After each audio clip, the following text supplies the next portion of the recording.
Welcome everybody to round 7 of the Gaming Drift series here, presented by Podium Esports. I am your host, one of your hosts actually, Keenan Kuzin, represented here, also in the booth with Lizzie Dubowski, and as always, pushing the buttons on the ones and twos, our best friend in the world, Francisco Scarmaza. Welcome everybody to a Saturday afternoon that's sure to be filled with great drifting action here at the Red Bull Ring in Austria. Not a section, I should say, that I was expecting to see when I saw this track come up on the schedule. A little bit different than what you would expect. Usually they're running the short course with the two sweepers, but no, a little bit different. I'm going to be seeing some of the best guys here in Gran Turismo Sport banging doors and going out for that Gaming Drift Series Championship, as we'll have to start really looking at our championship implications now they were this far within this season. But getting into here, we are already getting ready to start our battles here. We're just finishing up our final practice session. Lizzie, coming into today here at the Red Bull Ring, we're actually going to be battling in the end of the G, which I just saw on the track map, because it's the track's actually shaped like a G, and I think that's kind of the most hilarious thing I've ever seen in my entire life. But like I said, I think we're just getting lined up here. Not a whole lot of time to give you guys a track rundown. We'll try to give you little bits by bits as we're going. But this is going to be one of the faster courses from what I can tell in this track map and this preview and what I've been seeing in practice. Only 2 corners with a bit of a initiation or a bit of a manji connecting them both, but with some outer zones, touch and goes, making sure there's clipping points and you're not just making it up as you go down that straightaway. And like I said, we'll try to keep you guys as informed as we can. As you see the track on screen right there, 2 inside zones, 2 outside zones, taking place again, as we said, in Spielberg, Austria. But this is one of those tracks that is going to be big speed. Really curious to see the vehicle choices for today. Really curious to see the driving. Lizzie, from what you could tell, I wonder what you think that you're looking forward to today. Well, the one thing I am looking forward to is those touch and goes, specifically the one that connects turn 1 into turn 2. Having a manji across that straightaway will definitely play into a lot of different interesting factors, specifically the differences between the cars. We noticed last event at Tsukuba, there were a lot of cars that were really good with their speed, and then a lot of other cars that were better through the turns. So I think we're going to see something really interesting happening here with those differences between those cars. And beyond that, beyond just the speed, there's also a lot of consistency that is required for this track, it seems, because it's so fast, and as well as because it's so sweeping, as well as with that manji position. We're probably gonna need to see drivers on their A game with their accuracy to the line, to the racing line, in order to make sure that they score maximum points here. Yeah, Lizzie, like you pretty much just said, just to agree with what you said, as we have our first battle on deck here, Ladad and the Aston Martin DB11 versus Suicide in the Chevrolet Camaro ZL1. Both these guys ready to go, and we are underway. First battle of the day, already taking action here on the Gaming Drift Series here in Gran Turismo Sport. Heading into turn 1, Ladad leading, Sui giving chase. Ladad right on that wall. Excellent job. Sui right there with him, though. Not going to let him get away, but a little bit of a bobble there in turn 1. Let's see if you can make up for it. Getting into that outer touch and go. Maybe a little bit too aggressive. Little bit of a touch. Ladad over-rotating there on the transition. Getting into the second corner. Going to be slowly pushing out. And I believe that will be the end of the run there. Oh, there is a second error. I'm dumb. But unfortunately, looked like the Camaro lost a little bit of ground, tried to gain it back up again, but drifting is a dangerous game, ladies and gentlemen. When you lose that ground, you make up for it. Sometimes that closing speed is a bit too far, but unfortunately, looked like it came back to bite Sui there a little bit.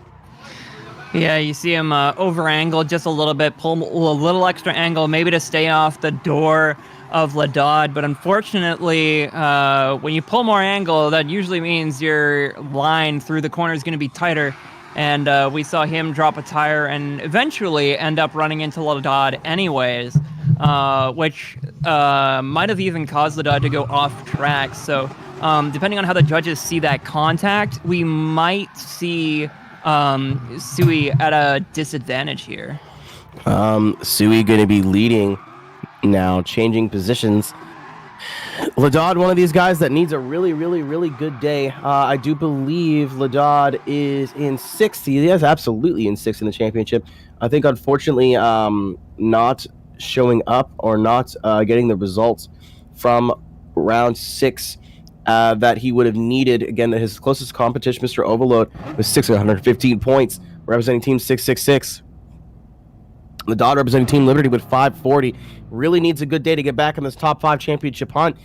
Speaking of the championship, the Team 666 with a 3-way lockout. We'll get into that a little bit more. But right now, we have second half of our first battle here of the top 24. Suicide going to be in the lead. Ladad giving chase. Ladad going to be sitting on a little bit of an advantage, you have to believe. Going into turn 1 here now, Sui. Nice and smooth, maybe a little bit wavering on that inner clip. Ladad playing it nice and safe, getting close, but giving tons of room, but maybe getting a little bit too close. As I say that, transitioning with a little bit of a tire in the dirt. Going to be chasing that car out a little bit wide, trying to fight that understeer. Sui, excellent job in the lead. Barely anything to talk about from that lead position. Just nice and smooth. Maybe a little bit of a lack of speed. Ladad, again, no need for him to take that risk there. No need for him to get aggressive, but you see that car charging inward and then just not giving. That's again, it's almost like a same song, different chorus. You see that the Aston Martin get a little bit too close. It was almost unnecessary, considering I have to imagine Ladad was on at least a little bit of an advantage. You don't want to get that close in these transitions. That's another thing that I wanted to talk about before the start of our broadcast. When you have these straightaway outer zones and inner zones and touch and goes, the real big risk is trying to get too close and then not giving that lead car room to transition. You saw Ladad extremely panic. But fortunately for Ladad, it is not going to matter. Ladad will be taking the win. Again, Sui with the contact there on her follow run. Good lead run from her, I believe. But I don't think I was not enough to make up the gap. Absolutely. Looking back, thinking back on both runs, it seemed as though like Ladad did drop a tire, make that one mistake, but also Sui did drop a tire earlier in that first run as well as running into Ladad. So it was just too many mistakes for Sui to make up the difference in that lead. All right, we have a switch. We have a new battle here. Our second one in our top 24. Again, all of our winners here are going to go to our top 12. Got Killshot K representing Wild Monkeys in the Team Burst inspired, I would have to assume, Dodge Viper. And then Ghost Recon representing LBRT and the APAC region in the McLaren SLR. I, of course, said APAC because I'm stupid and from North America and can't tell the difference between a New Zealand and an Australian flag. And I don't want to get it wrong, so I'd rather just sound dumb. I'm sure I will be yelled at in about T-5 minutes. The Zealander flag is black and white, ain't it? Well, incorrect. I believe the only difference is the placement of the stars. Huh. And it's not an LC500, Cisco. You are correct. Very astute observation from the booth. But like I said, a lot of these cars, guys, may be making changes to their regular vehicle choices here. Again, this is two very good examples of long wheelbase GT cars with big rear tires. But we are getting word, nothing's official yet, but we are getting word Ghost Recon apparently qualified in the Lexus. Uh-oh. So we're not sure if that's a technical side or a technical issue on our side. Lizzie, I do believe this exact thing happened last round, and we actually saw a disqualification.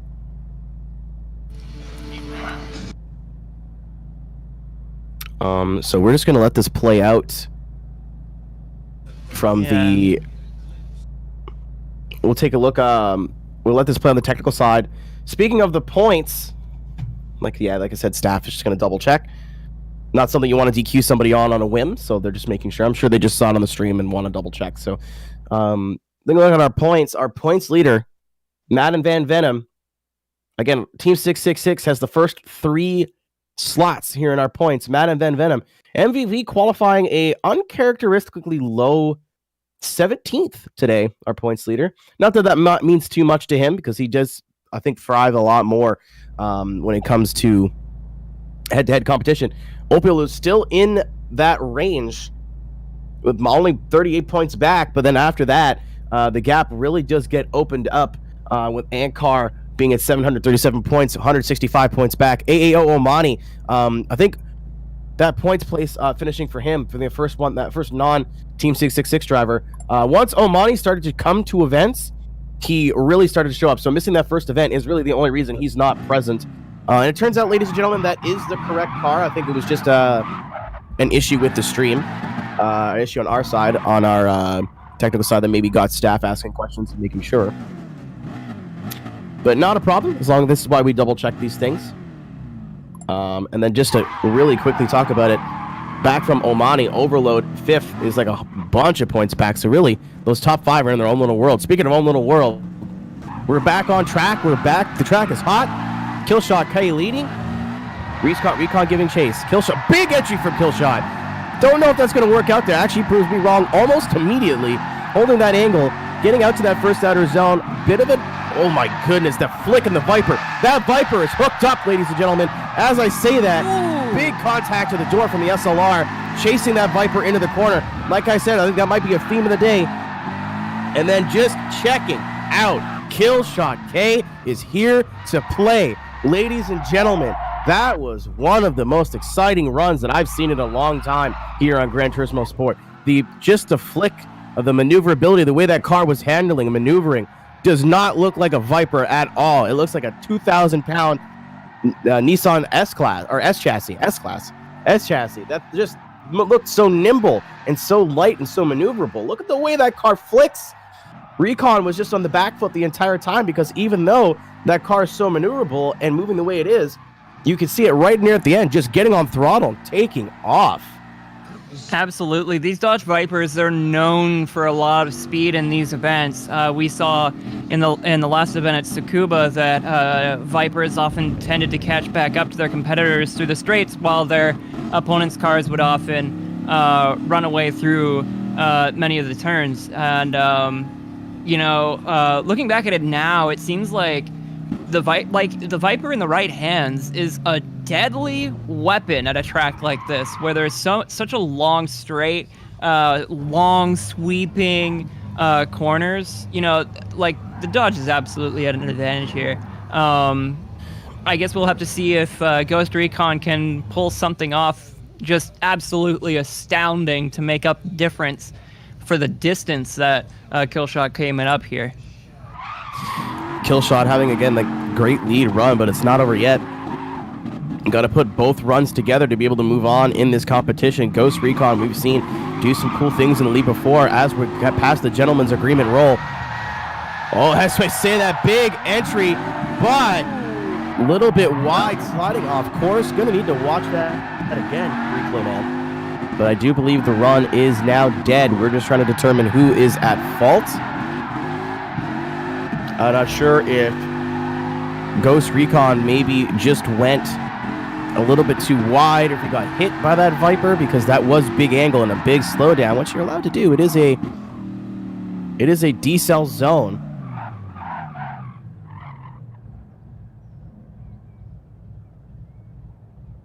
But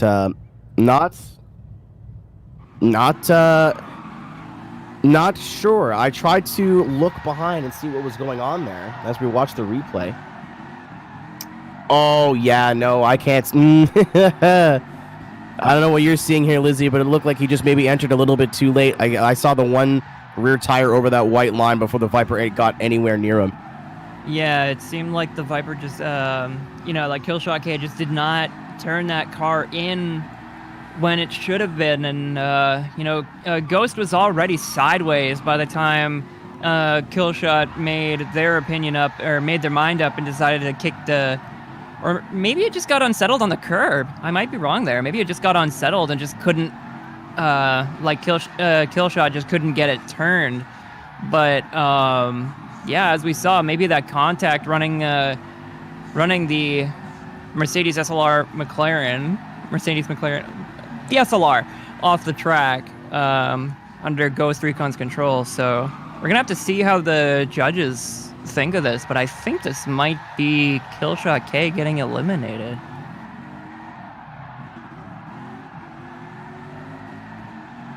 Interesting. We're going to be going one more time, ladies and gentlemen. That is 2 incompletes. So say the judges. So we'll be doing this all over again. Completely clean slate. Again, if anyone here is new and has never experienced drifting before, welcome. First of all, glad to have you here at twitch.tv/Podium Esports. I might be bold to say the premier competitive drift location here on twitch.tv. Again, looking at that track map, after these first 2 battles, you got to imagine these decel zones. If there's any drivers for GDS in this chat, ladies and gentlemen, focus on your decel zones, because it seems like those are going to make or break battles today. Just want to watch where you're getting aggressive. But as we said before, we're going to be getting another battle going up here, Isar versus Knifo. But just really quickly, again, we do one more time and let the drivers go grab tires, refresh their vehicles. And then we send it again and we pretend like nothing ever happened. But both are sitting on dead runs, so we'll be switching them out.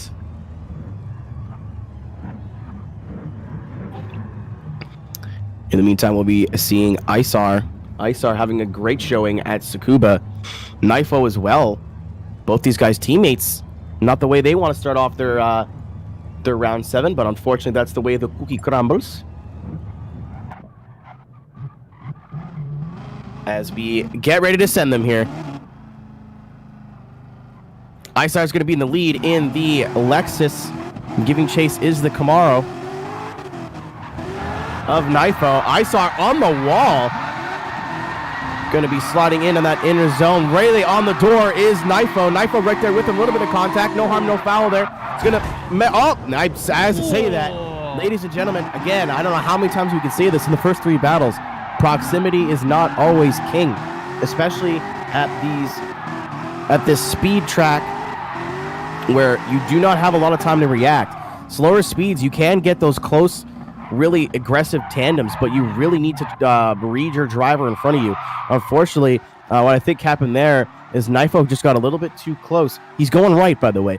Knifo just got a little bit too close, made that initial contact, over-rotated just a little bit, and just looks like he couldn't correct his car. And by the time he started transitioning, Isar wasn't quite ready yet, so their contact was made. And no fault to Isar, I do believe, but Knifo just had nowhere to go.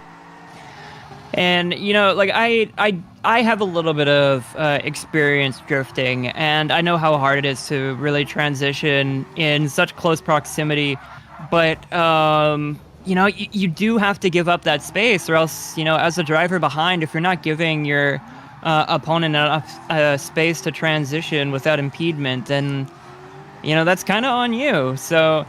it's unfortunate to see, and as you mentioned, proximity isn't always king here. Sometimes you just gotta back off a little bit and then try and regain ground later on in the run. So, managing those distances and trying not to come up too fast on your opponent is probably going to be key here, as well as managing those decel zones.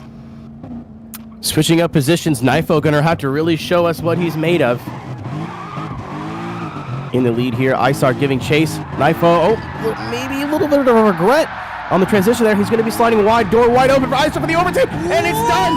And it's done! Ladies and gentlemen, right sword to the throat, and Isar is moving forward. Overtake already here in the top 24 of the Gaming Drift Series, but Nifo is not going to let that stand. He is going to get right on the quarter panel of Isar coming into the last part of the course, but unfortunately, Nifo off course again. Unfortunate for the Camaro driver, but Isar seeing an opportunity, seeing that hole, seeing his chance, and absolutely seizing the opportunity.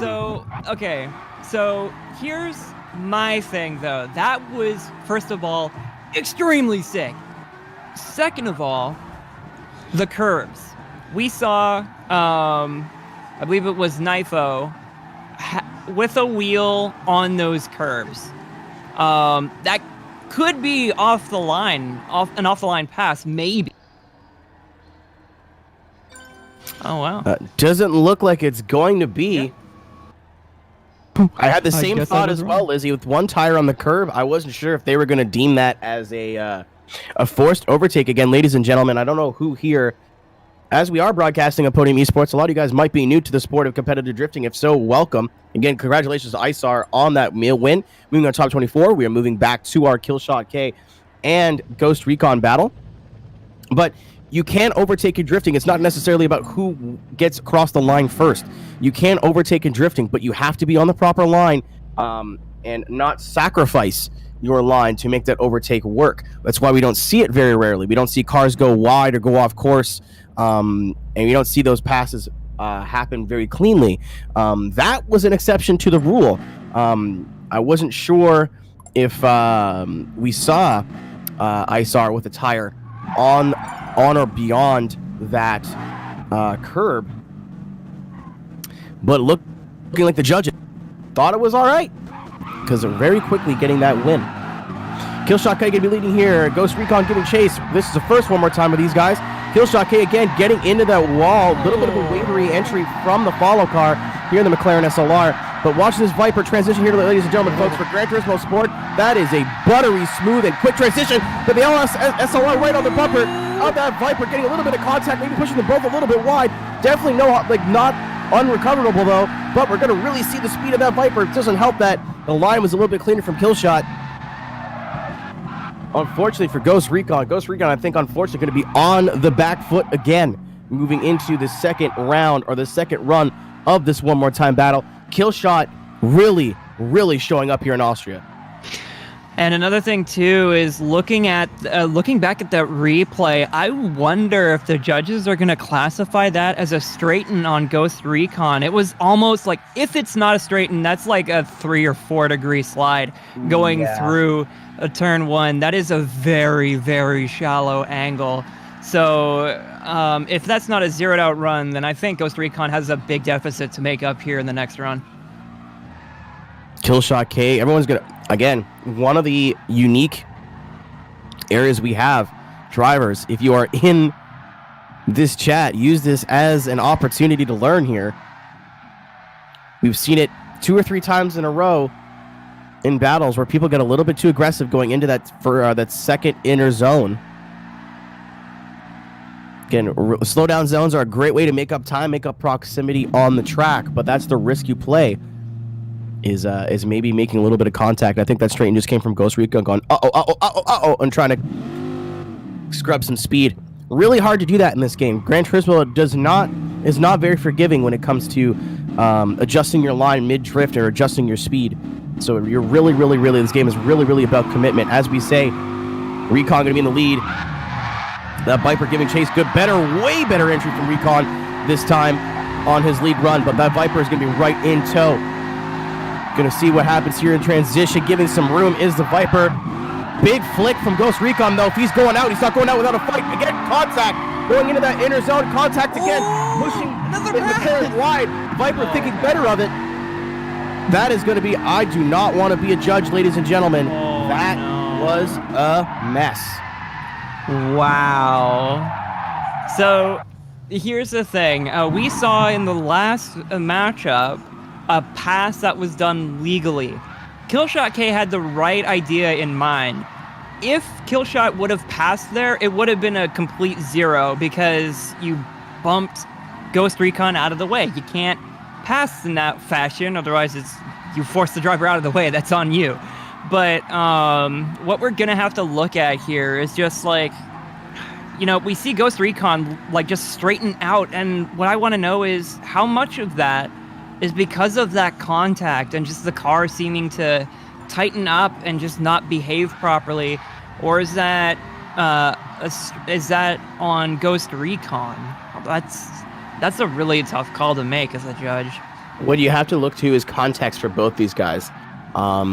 Recon, I think, we're just speculating here. We're just wearing talk hats today. I think Recon really backed that car off because of his last run, where he went off immediately and zeroed himself out. So I think he was trying to keep his car on the track. I'm gonna say good job to Killshot for reading the play there and trying to do their best to not make the overtake, because that would have been the kill shot in this battle. Recon trying to look to see if the Recon really kind of baited out a mistake, but it looks like Killshot just didn't get the flick that they were looking for to match the angle of the SLR. After that, it was just a wacky mess of mistakes from both of them.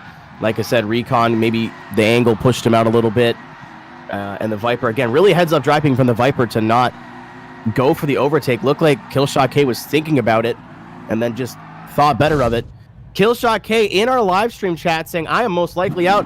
Fortunately for you, we're going at it again, ladies and gentlemen. I guess the judges wanting a decisive winner here. Again, real quickly, just to explain again to our newer viewers, because I do see some names I've never seen in the chat. For those who may not understand how competitive drifting works, again, one more times are, if a decision cannot be made by the 3 judges on the judging panel, they send the drivers to go again. If a second one more time is required, which in this case it is, there has to be a winner. The judges basically just make their lives a little bit more difficult. So regardless of what happens, there will be a winner here in this second one more time. Lizzie, what do either of these guys have to do at this point to secure their spot in the top 12? Well, what I'm noticing here is, as we've mentioned before, the Dodge Viper is very fast at this track. I think the reason that contact happened is because it's a decel zone, and Killshot K just underestimating their speed and the amount of distance they were making up heading into and through that decel zone. So looking into this final OMT for these two guys right here, I would want them to just settle down a little bit, maybe increase the distance between both drivers just to leave enough space to get a scoreable run here. Killshot K going to be leading. Killshot K, we've seen do some cool stuff in the lead position before. Keep an eye on that Team Burst inspired Viper. Ghost Recon giving chase. Oh my god. Big angle right on the wall, but door wide open. Door wide open for that SLR of Ghost Recon. Ghost Recon thinking better of it. Going to give him a little bit of room to transition here. Killshot K hitting those outer zones very well. Very aggressive flick from that Viper. Door open now for the McLaren, but not quite going to capitalize as the power and speed of that Viper. Big angle across the line. Again, Killshot leaving everything, putting everything on the line here. And we do have a scoreable run now. Yeah, we got to imagine. Entry scared me a bit. Again, it seems like if you do not get your entry point just right, you do slide wide, which leaves the door open for an overtake, or at the worst, or at the best, just some easy pickings for that follow car. See, that door was wide open for Ghost Recon, but was there contact going in turn 1? I don't know. I don't think I saw any contact, Keenan. But like throughout the rest of the run, though, like fantastic job. They both cleaned it up, it seems, and obeyed that decel zone finally. Wow, just so much angle through the exit of that final turn from Killshot K. It was nuts. So as we watch it again, trying to look for that contact. Ooh, it looks really close, but I don't think I saw Killshot K's car react to any contact. So I think this is actually a really clean run. Just a big aggressive flick from Killshot K. Maybe riding a little bit too outside, waiting a while to get that inner clip. But both scoreable runs, so they're going to be switching positions. Again, Ghost Recon, no slouch either. This is still anybody's race, or anybody's battle, rather. As we switch positions. And here they go. Ghost Recon going to be leading. Killshot K giving chase. Ghost Recon, very aggressive entry, but going to be getting into the inner zone a little bit earlier than Killshot did in their lead. Coming into the touch and go zones here, this little power alley section. Very aggressive is the Viper, but there's that contact we've been seeing all day, pushing the SLR out wide, but going to follow the lead car is Killshot K, moving into the second part of the course, but Recon cannot recover his car. Going to be going inside. Killshot K going to be overtaking on the outside. These guys just can't get the second part of that second run right. Yeah, it's really unfortunate. I like seeing the first run. It seemed like they had cleaned everything up, figured everything out, but run 2, the demons come back out to play, you know, like with that decel zone, again being an issue, transitioning across the bumper twice, Killshot K in run 2, but through that decel zone, hitting Ghost Recon, sending him wide, and then that's all she wrote. Killshot K could probably do the pass there, but while Ghost Recon's car was still affected by that bump, I don't think that's a legal pass here. We might see Ghost Recon walk away with the win. You can't yeet someone out of the way and then go for an overtake. So, I mean, again, Killshot, heads up driving. Kind of just following the car out. We're gonna see that more than once. Again, I think just the line wasn't right. If Killshot would have been a little bit tighter on that line like Ghost Recon was, that contact may have not happened. If you watch it again, hitting that McLaren right on the corner of the rear bumper, or perhaps just into the quarter panel. And then Recon not being able to recover the car at that point, unfortunately. Again, at these speeds, it's not like a low-speed track. This track reminds me a lot of Monza in a way, over in the Esports Drift Association. Thankfully, we do not run that course anymore. But it's in the point of, if you make a mistake at any point in the track, if you go a little bit wide, if you lose momentum, that's it. It's basically it. These high-speed courses, unlike the slower technical tracks, if you go a little bit wide or you make a little bit of a mistake, it is very, very difficult to be able to gather your car up, really reset yourself mentally, and be able to fix the mistake. Again, we saw Ghost Recon go wide there. It's very hard to hold that car wide and be able to hit that second outer zone. That's why you see him mid-track and then really, really, really shallow up. Not a lot, I think, that McLaren could have done in that situation. Again, Killshot. If this is the end of Killshot, really personally impressing me. Really, really, really impressed by especially those entries. Yeah. Like looking into run 1, turn 1 entry from Killshot K, the amount of angle that was pulled there across the curbs, and it was maintained like steadily, that takes an insurmountable amount of skill to try and do that, and it looked almost effortless, like the curbs weren't even there. Like, that is fantastic driving. So like it would be a shame to see Killshot go like that, but you gotta be obeying those decel zones, man.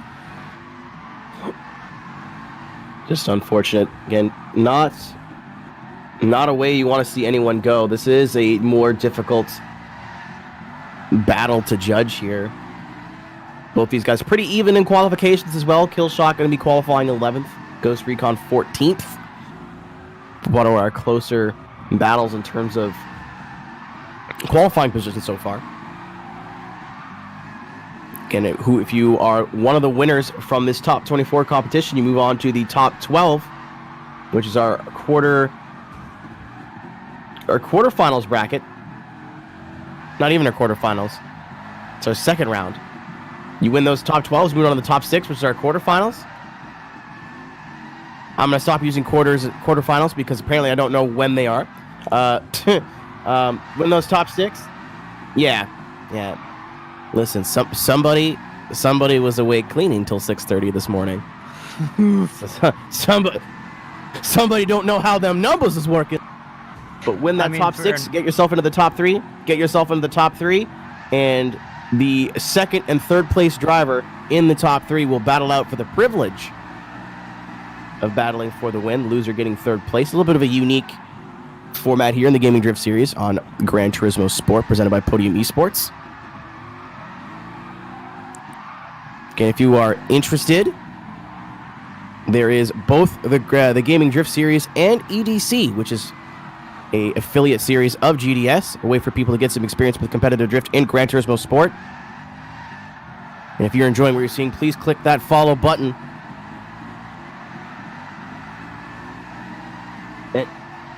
This is interesting, ladies and gentlemen. Like we said before, OMT2 must have a decision, but we are seeing from GDS staff, they do not have a decision. Really? Not seen this one before. After counting all the runs in the last OMT, we cannot decide the winner due to the same amount of mistakes. Wow. So how does that... I have never seen this before.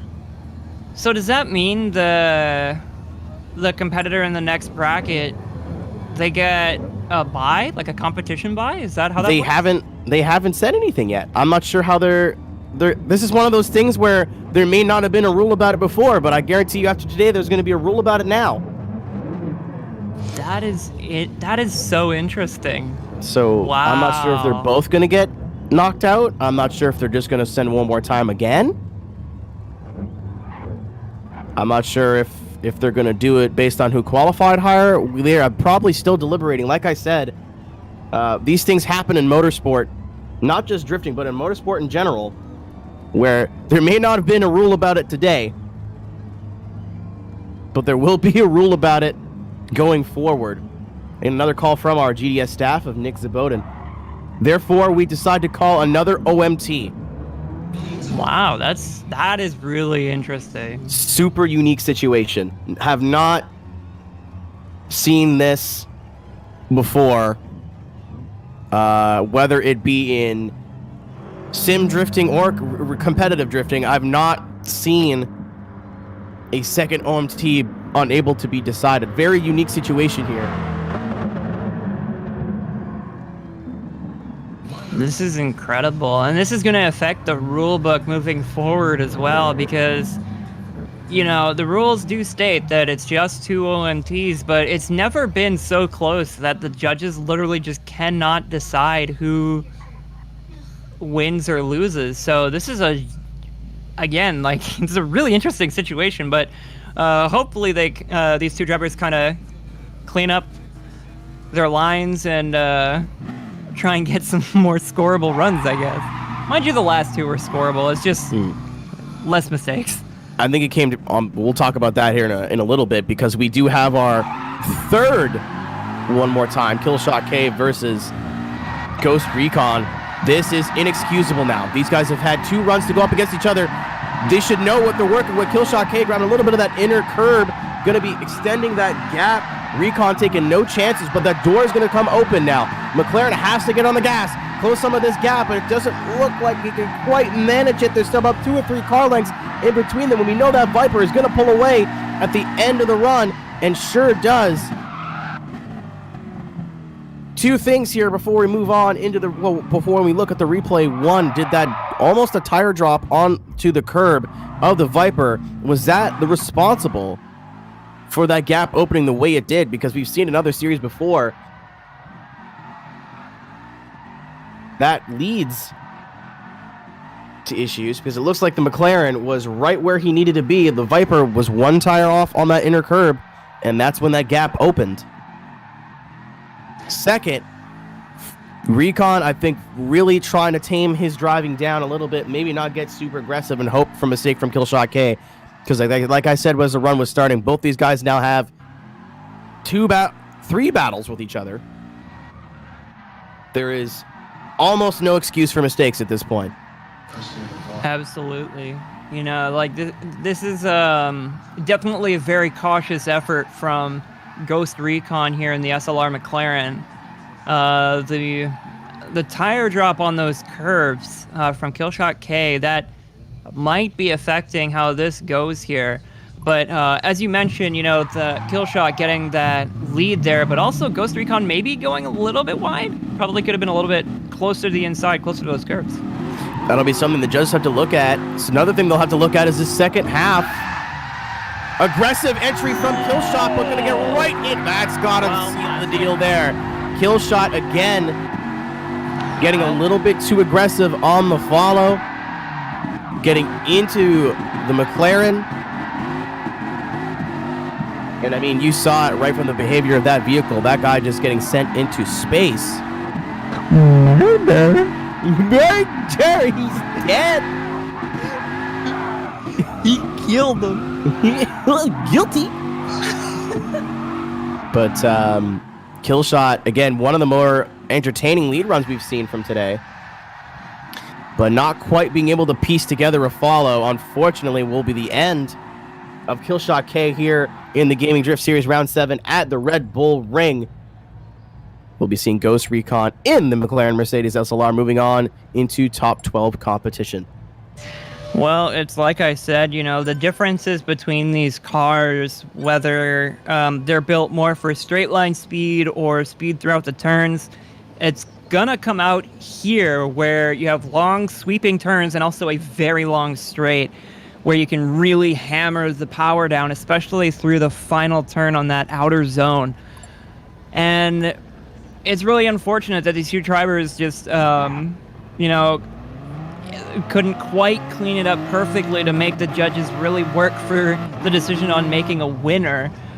We saw it got very, very close on that second OMT, but only because they were making so many mistakes close to each other.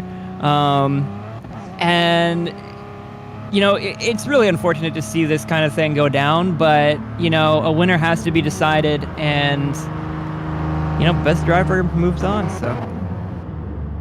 And not the way you want to see a dogfight like that end. But giving us one of the more memorable moments already here in the top 24 as we get our second group of drivers to prep themselves up here.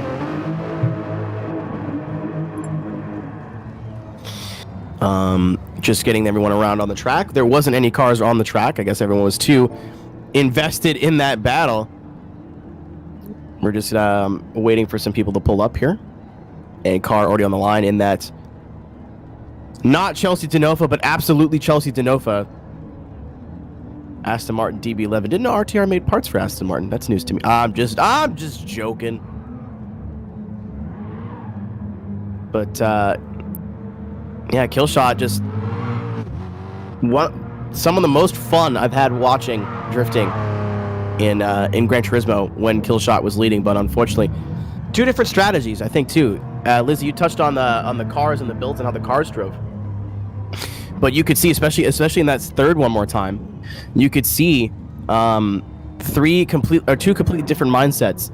Ghost Recon maybe playing a little bit safe, you know, being like, this is our third one more time. We keep getting OMTs because of issues and because of contacts, so I'm just going to leave a little bit of space and play it really safe, and then hope that Killshot makes a mistake. Killshot with the almost opposite mindset of, I'm going to get really aggressive and really try to seal the deal and put the nail in the coffin here. And unfortunately, the nail was put in the coffin, but yeah, not in the way they thought. It's Chelsea Denofa versus Rio Watanabe, ladies and gentlemen. Nice. But we have Ankar, one of our regulars here in the Gaming Drift Series. I believe Ankar is in third place in the points, really hoping to get a good day today and chip away at that gap to the top two. Can you big points payout here if you grab a win of 200 points, so it's not out of the question. Ronin Legend in the C7 Corvette. Got some freedoms under the hood. Ready to let those bald eagles fly. As both these guys are ready to go, they are sending it here for our, I don't know, are we like 4 battles in? 3 battles in? Big entry from Ankar. Going into turn 1 here, but not quite getting the inner line. Ronan kind of just letting him feel it out, giving him a little bit of room as he gets aggressive here on the power alley on the straightaway section here, going into the last 2 corners. Then not really putting anything together is Ronan Legend. Ankar definitely leaving the door open a little bit there in that second inner zone, and then a little bit aggressive from Ronan, but not really seeing what we needed to see there from the follow. Ankar, definitely not a perfect run either, but not bad in that sense as well. You know, we see Ankar going a little bit wide, managing to clean it up, close the door before Ronan could get in there, but throughout the run, Ronan seems to be really, like, uncomfortable in the car. It seems like the front just hooks up a lot, and there's just not enough, like, it's almost like there's too much front-end grip on that car. It just does not want to step out. It doesn't want to behave itself. Really interesting problem there that Ronan will have to try and figure out, but Ankar managing to run a fairly consistent line, consistent angles. Again, as you mentioned, probably not the best line all the way through, but you know, you see him like get to that angle that he wants, and for the most part just stays there, as opposed to Ronan kind of wiggling around here and there. 2 notes to take into account as well. This is Legend of Red Hair, so we have seen them before. Okay, I think getting picked up by Team Ronan, or just adding a Ronan in. Maybe I'm dumb. But as well, another big difference here that we have to take into account, Ankar, our number 3 qualifier. Legend going to be our number 22 qualifier. So possibly just seeing the difference on the bottom and the top and the bottom half of the bracket. It's not over yet, though, folks. We've seen some upsets before. Legend going to be in the lead. Into the wall, unfortunately. And is that him off course? No. Looking like he just kept it on. Ankar giving him a football field to be able to maneuver that car. But here he comes now getting aggressive again. Possibly to his detriment with another little bit of contact. Again, Ronan being able to do a great job mentally resetting himself, gathering it up for the second half of his run. Ankar almost not present there. Don't really blame him after the first corner, but when he did try to get aggressive, made contact almost immediately, and then fell back again into the pocket.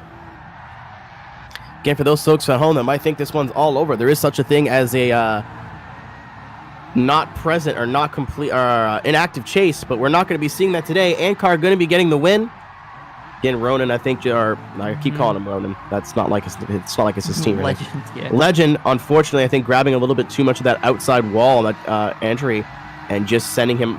Not sure if he went off course. Couldn't see it from our cameras, but Ankar is going to be getting that win. Moving on into top 12, definitely something that he needed today. As we move on to our next battle. That is really unfortunate to see as well. It just seemed as though Legend was not comfortable in the car. Seemed like the car was not doing what they wanted it to do, and ended up getting him eliminated. It's quite unfortunate. You'd like to see these drivers putting everything they got down. But, you know, those kind of things happen. You know, it could be nerves, it could be just not enough practice, or it could be just a recent change in the setup that kind of makes the car go squirrely or something. You know, you never know what it could be. But when things do go wrong, it's really sad to see. Again, good day for Ankar. Good day for Ankar. Speaking of cars, that was the worst segue I've ever done. That was a Colin Mockery level segue. Will RS in the lead here. Stella Nova also representing Ronan giving chase. Will RS, excellent entry, but not quite getting the inside angle. He does end up getting there. good read from Stella, being able to see that coming, be able to get that proximity, but also give that lead car a lot of room to move. He's going to be able to see a good chance to be able to close some proximity there, and we do with Will RS going a little bit wide, absolutely opening the door for Stella. Stella going to not quite capitalize on the proximity though, but Will again going mid-line there. Very push and pull, very tit for tat for both these guys. Did Will straighten? Did Will straighten before the don't think line? It was a zero straighten, but definitely some washing out of angle to try to get that car to be able to get out to that outer zone. It seemed like both drivers were struggling with getting their cars to angle. It seems like there's so much rear end grip now. We saw Legend in the previous matchup have issues with front end grip, but now it's just there's almost like there's too much rear end and it just doesn't want to kick the angle out. Yeah, I mean, it's hard to point the finger at either of these guys, but unfortunately, I think Stella never had a lead run to attack, because anytime that the door was open, Will was. It makes it sound a lot worse than it is, but was a little bit offline, maybe going a little bit wide, and we have seen a lot today of drivers who get over aggressive, really shooting themselves in the foot. So maybe Stella just trying to play it as smart as he can, or they can rather. But Will definitely leaving some points on the table. Got to see what Stella Nova can do in this lead position. With Will giving chase both in the DB11. Very popular car choice this week, or this round. Again, leaving tons of space for Stella. Stella entering turn one, maybe a little early. Going to see a little wavering of angle as Will gets in the door, not once, but twice. Going into the straight here. Big transition from Stella. Again, nice and smooth up in that lead position. Really hankering from that mistake in turn one, but a little bit of a lack of angle. Going to send him off course. Going to send him off course. Two in the dirt there. Lizzie, you could see the moment where that car understeered just a little bit. The angle really started to come out of it. I'm not sure if he's running maybe a little bit lower power on that car. Maybe the car's a little bit heavier, because we do know the DB11 is a capable chassis. But up until that point, not a bad run from Nova. Maybe just not committing on that entry as much as they should have. That power alley zone, excellent driving, but just a little bit of understeer coming out to that outer zone, which, you know, when you're playing a game like that, a risky game like that, that is not what you want to happen. We did see Stella Nova have that little wiggle mid-corner, and then almost immediately afterwards, it's like the car just kind of said, "See ya," and then left Stella into the gravel. That was really unfortunate to see, because up until that point, it was a fairly impressive run from Stella Nova, managing to get more angle out of that car. But I guess the judges have decided a winner, Keenan. Yeah, Will RS going to be getting the win there in that team LBRT. Good old Team Libert going to be getting the win. Moving on into the next round of competition. Again, we saw some moments of brilliance from Stella, but when you're hitting an outside zone like that, and you're already committed, and your car just kind of gives up on you, there is not a whole lot you can do, unfortunately. So, good showing here from Team Ronan. From both guys we've seen from Team Ronan. Just taking a little look-see in our program information here as we get our next battle set up, just to see if we have any other members, or if we do, they're not in the game, or they're not in their usernames. I do want to point out real quick, just judging by Will RS's reaction in chat, it seems like it's been like a long time since he's had a match win, so he's excited about that. Glad to see it. Yeah, you love to see it. You do love to see it. Like, I remember in my competitions trying to look for a win and then finally getting one. Like, the feeling is like you're just so overjoyed. So I hope he carries that momentum forward. Again, I know what game we're playing here, ladies and gentlemen, but I'm using my own past experiences. One win, regardless of what series it's in, can absolutely wake up a driver. So keep your eye on Will RS. Somebody who was in a competitive drifting slump, I got one win in a Pro 2 championship in one battle. Went on to win the championship, and I went on to renew my pro license. So, just for as an not as an example. Why is English so hard today? I know why English is hard today. I just can't say it. Keep an eye on Will for the rest of the year. That could be the momentum shift that he needed to really make a late season push and start getting a couple of W's. But congratulations, Will. Day's not over for you yet. As we see Madden Van Venom and Drift X9, this should be a good one, ladies and gentlemen. Ooh, good entry from Drift X9, if not a little bit early. Madden Van Venom going to give him a lot of room, though, to correct that car.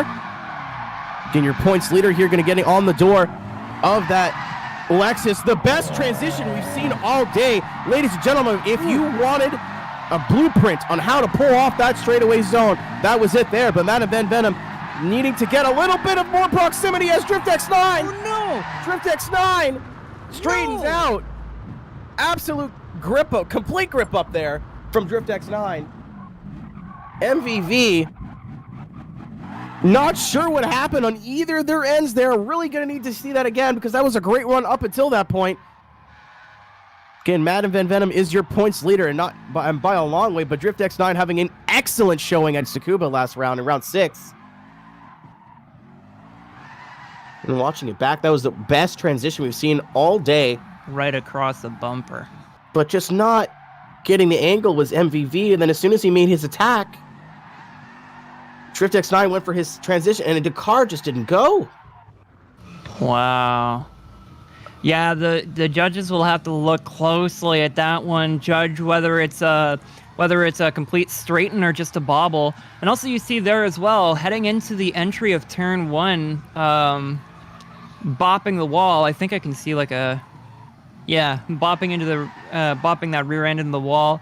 Fantastic transition right over the bumper, but Madden Van Venom not quite getting as much angle as you'd like to see. And then as X9 straightens, so too does Madden Van Venom, and in fact drove off the track. This will be interesting to see how the judges look at that. I really think it's going to come down to are they independent mistakes? Did Madden Van Venom straighten out on his own, or was that a reaction to what was going on with X9?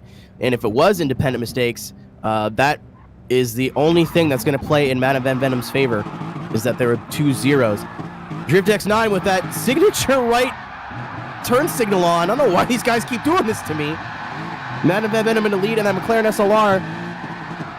Again, nice and smooth. Going to be sitting on a mistake here. I don't know if we're going to see anything super crazy from him, but X9 getting right in on the quarter panel as we're moving into the second half of this run here. Transitioning, getting to that outer zone, but that car is not getting out wide. We see almost the same mistake again. Just looks like maybe it's too much front grip in these GT3 cars. Madden Van Venom, I think, not putting on the show that we're used to, but doing everything we needed to do to get a scored run in. Lizzie, I think it all really comes down to the run 1 transition. Absolutely. I think a lot of this really does have to come down to run 1, because run 2 was a fantastic job from both drivers. Actually, I didn't see the last part of the run 2 there. X9 just not moving up in the chase. I yelled and everything. Sorry? I yelled and everything when it happened. Why am I talking in this voice? It's going to be a weird day for me, folks. I'm real sorry. Oh, that's fine. I'm also running on hardly any sleep. I've been awake since like 12. Woo! Let's go team. We're professionals. Woohoo! Yeah, high five. But Madden Van Venom throughout the entire series, throughout this entire season, has been incredibly impressive. And this seems like a conservative run from him, because he's sitting in points lead right now. But it seems like we got some results here, Keenan. All right, ladies and gentlemen, I'm going to do my best to explain what happened here. I think Madden Van Venom knew it was coming as well. Drift X9 going to be getting the win. Wow. Going to be moving on Bad. This is a worst case scenario for our points leader, Madden Van Venom, as we still have some very heavy hitters in competition as well. Ankar moving on. We have yet to see Opiolu run as well.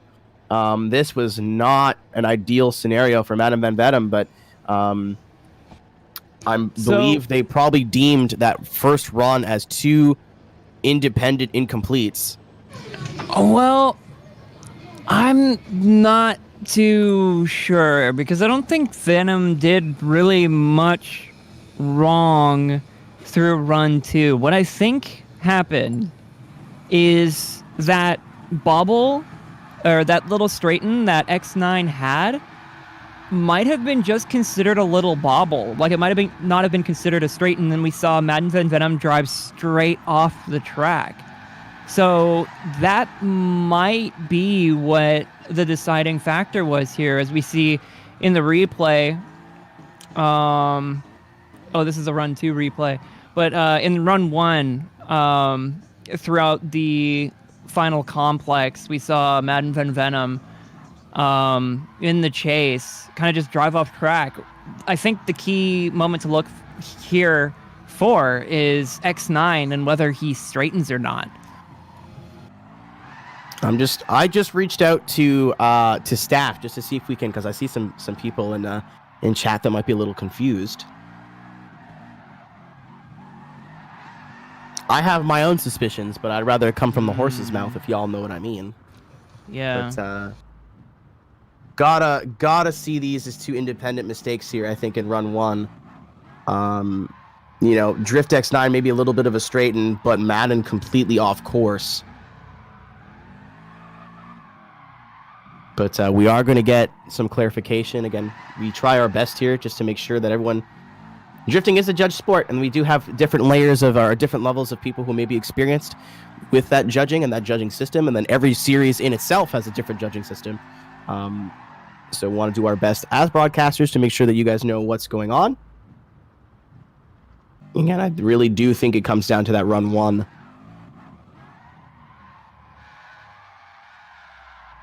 Again, like we said earlier, going back to the points, this was a worst case scenario for Madden Van Venom. Like we said, the disparity of the points gap for that top 5, it's basically Formula 1 versus Formula 1.5. Even in that top 5, there is still a big gap. But if Opiolu gets something like a win today, could really take control of that lead in the championship. Ankar as well, already moving on to our top 12. Great day for him so far. Isar, relatively new, but already breaking into the top 18. We're going to see him move up quite a bit. Ghost Recon again, already with a win moving on. But absolute worst case scenario for championship implications for Madden Van Venom. We have still yet to see how this is going to affect him championship-wise, because we've yet to see Opiolu run, but that is the big asterisk on our championship right now, as we have clarification from one of our judges here, one of our staff members for the Gaming Drift series. And I quote, I hate to be Michael Cole here, but and I quote, the zero that came out of the first run when Madden went off course had little to nothing to do with the leader. Unfortunately, if you look closer at the replay, Madden got caught up too deep. It's my favorite Sum 41 song. In the inside pocket of the inside zone 2. Therefore, could not get enough space to power out to the last touch and go. TLDR, 2 independent mistakes.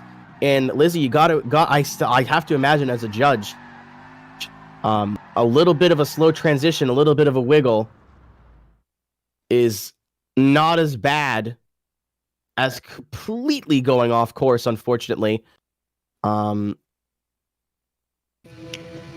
Yeah, as you can see, looking at the track guide here, there's that inner zone 2.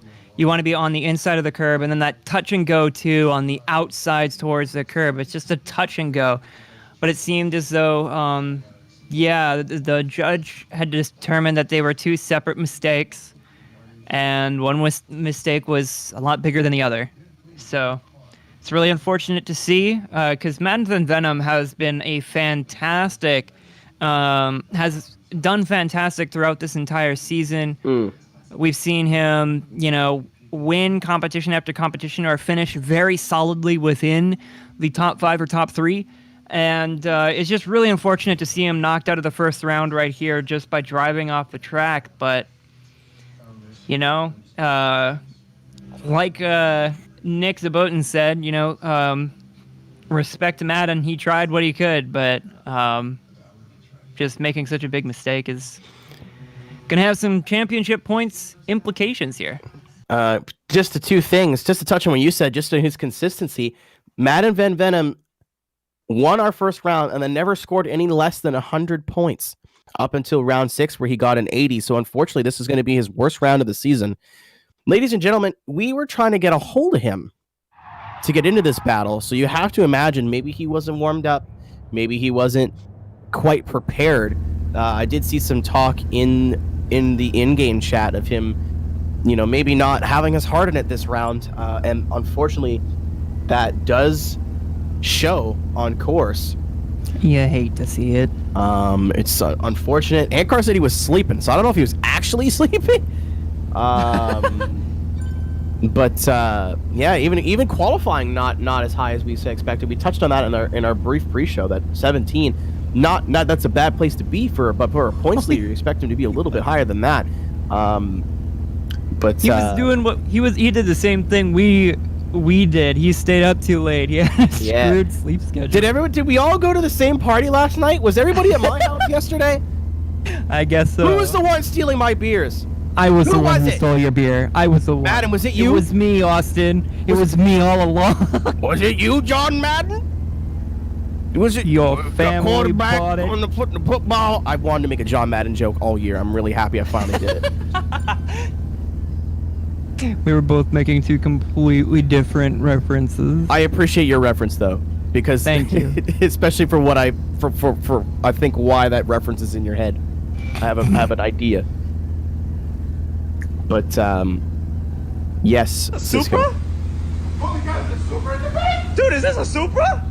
Wow! Is that a Supra? Dude, is that a Supra? Why are you playing this? Dude, is this a freaking Supra? You know what? I love when we get to do, as somebody who's working with a little bit more with Podium Esports, ladies and gentlemen. I hate to cut off the video, but as somebody who gets to work with a little bit more Podium Esports, I like when we get to do these drifting events because like it's almost like the reins are down a little bit. Everyone's having a little bit more fun. Yeah.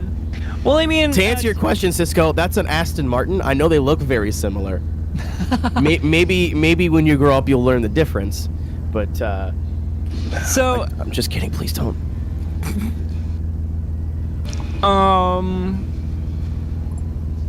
I think like the reason why drifting competitions are so laid back is because there's so much downtime between the runs, whereas with racing there's always something happening on track. So it just inherently invites just a little bit more of a laid back sort of mood. And also I feel like this is just my opinion here, just my experience, but it feels as though like the people who just like drift, like competitively drift, they seem to like, they're more self-aware than maybe some grip racers out there. Maybe controversial opinion here, maybe a hot take, I don't know. Don't want to cut you off here, Lizzie, but we do have some developments. It seems we have 2 DMDS drivers that are maybe a little bit too hungover from our party last night to compete. What? Bluefin and Opiolu both going to be getting buy runs. Man. Which what it looks like because G3R and Pac-Man both not here at the moment. 2 more casualties of the house party last night. But and another thing, just to while we're watching our buy runs here again to explain, these are just to solidify that both these drivers are here and are able to compete in the top 12. So they're just going to do 1 run, similar to what you would see in drag racing. But another thing too, as somebody who kind of has their hand in a lot of competitive drift pots, this is a GDS thing. Everyone's friends here, at least a little bit. Everyone's here to have fun, learn, and get better. Look at those angles, those shots.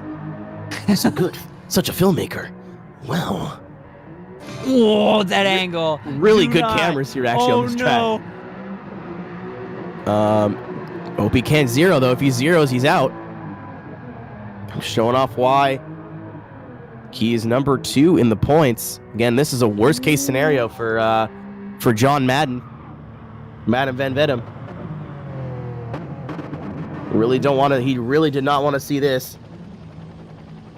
As we have our second buy run immediately on deck of bluefin. My favorite kind of tuna. And all these drivers need to do is put in a scoreable run. A little bit trickier than it sounds. When you got that pressure on, all you have to do is not zero, not zero, not zero. Your mindset really changes. We've seen it both in real life and in virtual competition. Drivers, all they need to do is complete a buy run, and unfortunately they'll get a tire off or 2 tires off and 0 out.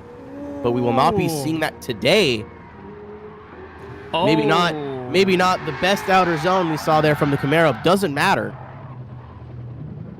A score is a score, and as long as the score gets in, both these guys are moving on. Now, ladies and gentlemen, we have a treat, in my opinion, for you here, where we're going to have AAO Omani versus Manji MSR. Both of these guys, regulars of the Gaming Drift series. Both of them, Omani, probably have one of the most impressive runs.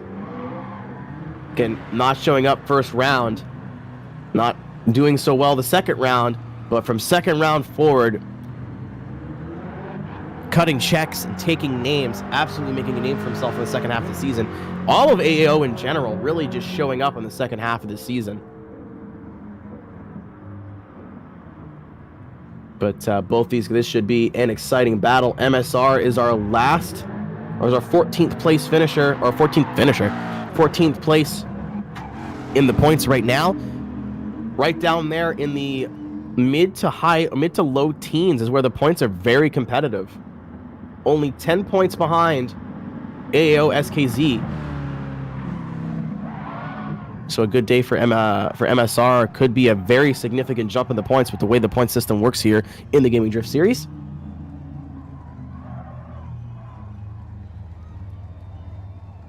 Omani using that Viper again. We've seen some people. He almost was the pioneer of this car.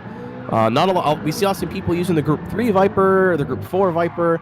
Not so many people using that stock SRT10. But after Omani came out and showed everyone what that thing can do, especially, for example, Killshot K is somebody we saw driving that car today. Omani pioneering that car, pioneering that chassis. Really excited to see what he could do in the lead position, but don't count MSR out. Omani leading for Team AAO. MSR chasing for Team Manji. The namesake of the team is going to make or break both of these runs here. Good entry from Omani, not something super aggressive, but just trying to get nice and smooth. Right on the line, painting that white line like it needs to. MSR not quite in the pocket yet, but you will be able to see him close the gap here in these transitions. Really sacrificing his line a little bit to gain up a little bit of proximity. Maybe a tire on the grass there for Omani, but MSR slowly catching it throughout the course of this run, coming into the power section of this course. Not getting away is Omani. MSR right there with him. Really expect that Viper to just flip the switch and take off. Did not happen. MSR is not going down without a fight. Omani leaving a little bit on the table there. Absolutely, and we noticed earlier in the day we saw some people having issues with contact, so I think maybe MSR trying to be a little bit conservative in the first part of the run. We see Omani as well dropping a tire, so that they both kind of cancel each other out in this situation, and then running through to the end, the final turn, Omani pulling out that big angle to keep from running over, or MSR pulling that big angle to keep from running over Omani. That was a pretty interesting run to see here, and we're gonna have to see how things turn out in the next run. Me and Mike are the same person. Me and Mike are the same person. Flipping positions here are these guys. Oh, actually, no, Mike's better than me because I said Max Verstappen. We have Verstapped the Max. We have Verstapped him. Heading He had into to the stab. second round here. I'm not upset at all. Don't worry about it. MSR, you're going to be in the lead. Omani giving chase. Both these guys still very capable of winning this battle. And oh my goodness, not Oh no. a lot happened in a little amount of time. That's the soup. A lot happened in a little amount of time there. It looked like MSR really need to see the replay just to make a call for sure. MSR looked like he entered and then twitched and then immediately straightened. But Omani off course as well. Keenan? I think I'm at soup. Are you at soup? Is it a little cold outside? I think we're at soup. Well, you know, this nice little bowl of hot chicken soup. You know, some noodles. We have fun here. Yeah. The only thing that sorry, you really hate to see it. Yeah, you hate to see it because like MSR and Omani, we've seen them do very, very well in GDS, and it's just extremely unfortunate. Oh no! No. Whose wheel died? Oh, MSR, and it makes so much sense too. Yeah, just completely just like because the car just straightened out, and then it. Now that I'm looking at it, it looks like it was AI controlled. Omani gonna be getting the win here. Omani gonna be trying to avoid that accident. That's what I was gonna mention. Wasn't sure if he went off course trying to avoid MSR because it looked like he was on track to be okay, and as soon as that big correction from the lead car came in, not the way you want to go. Unfortunately, ladies and gentlemen, that's part of drifting. That is if you have a technical issue on your side, that's almost the equivalent of a mechanical failure. Nothing that we can do, unfortunately. That will be Omani moving ahead, not the way you want to see it go. And there's also a couple of people confused in chat. So what I think happened here was that both drivers zeroed out, and the decision was made off of the first run. And the decision on that first run was probably that Omani did a better job than in that lead than MSR did in the chase. So I think it just came down to run one, and Omani was decided the victor there. Even not, like, there's two possible scenarios there. They were independent mistakes, and then what you said is correct, or Omani was trying to avoid MSR, and this, like, just how fast that car straightened was almost off-putting for Omani, and then that was a reaction. So either way, that is going to be the end of our top 24. We are narrowing it down to 12. Ladies and gentlemen, the competition is only going to get fiercer now that we have people like our number one qualifier, AAO Ace, ended up getting a bye run into the top 12. He is going to be in competition. Bluefin's going to be in competition. We're going to see another guy with a bye run. NL Ice, our second qualifier, on the second half of the bracket. Ladies and gentlemen, it is not over yet. We're going to be taking a quick commercial break and get ourselves refueled or recharged, get all these tires warm on course. Stay with us. We'll be back in just a few minutes.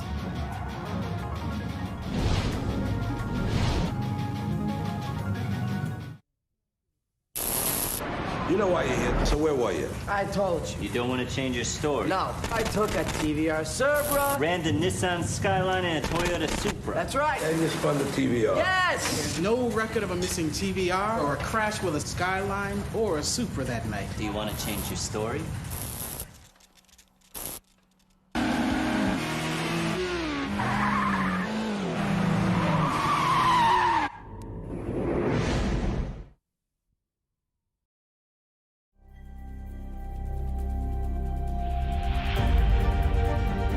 Coming up to the line, being chased, and it was Braden Johnson.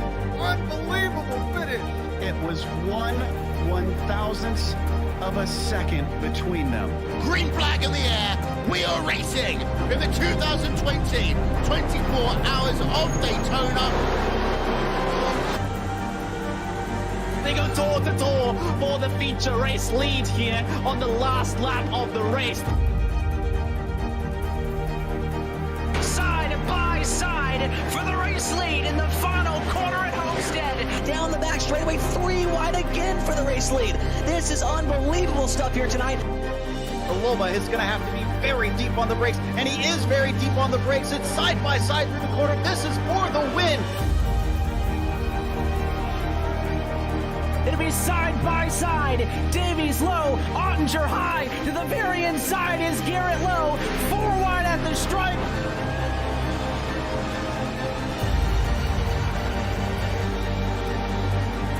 For all his work here on this outside line, neck and neck. Who's going to back out? Does anyone back out? Verstappen starts to squeeze on the inside, and now he'll try and straight line it. Goes under the apron, drag race to the line. It's so close to call.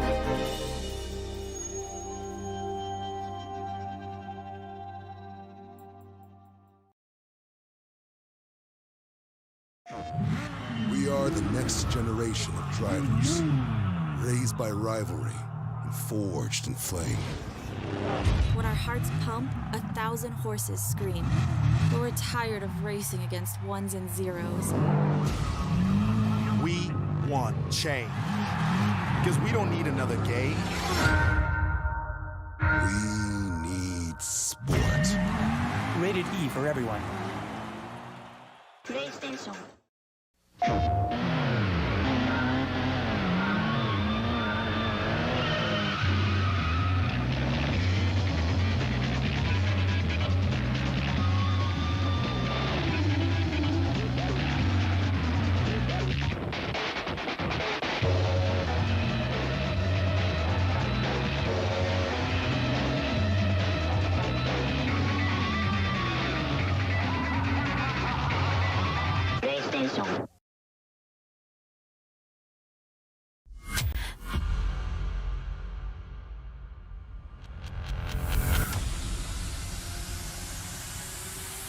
Seth the Merchant.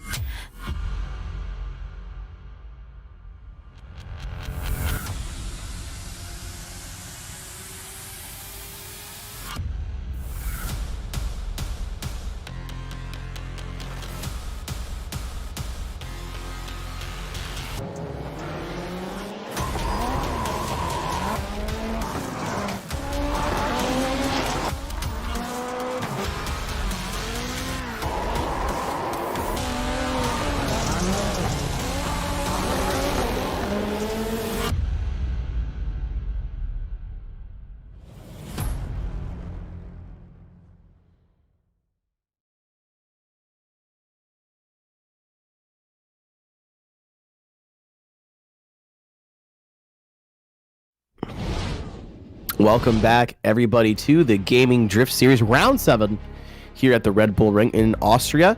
Welcome, presented by Podium Esports. I don't know why I said welcome twice. Just warming up our top 12 drivers. We do have a couple new people in here. Again, my name is Keenan Kuzin, presented in the booth as well with Lizzie Dubowski, and then That's me. Cisco Scarmuza representing our ones and twos, our button pusher. He's our DJ of the day, doing production in the booth. Again, kind of a wacky top 24, but these things happen. A little bit of here, a little bit of there. But as the farther we get in the competition, the closer and closer the battles will get, and the more and more competitive these guys will get as well. Can we have a couple of new names to this round, as in who people we have not seen yet? AAO Ace, Ace. I don't know why I said the numbers. Going to be our number one qualifier as well. We have Ghostly or Fiend here as well. Going to put a couple of new names. And saw some stuff in that first round of competition, the top 24. Again, looking at our track map here, we are using the last last two left-handers before the last two rights coming to the main straight. So like this, almost the beginning of the third sector here in the Red Bull Ring. Again, the home of the Austrian Grand Prix. I almost said Australian. That would have sounded funny.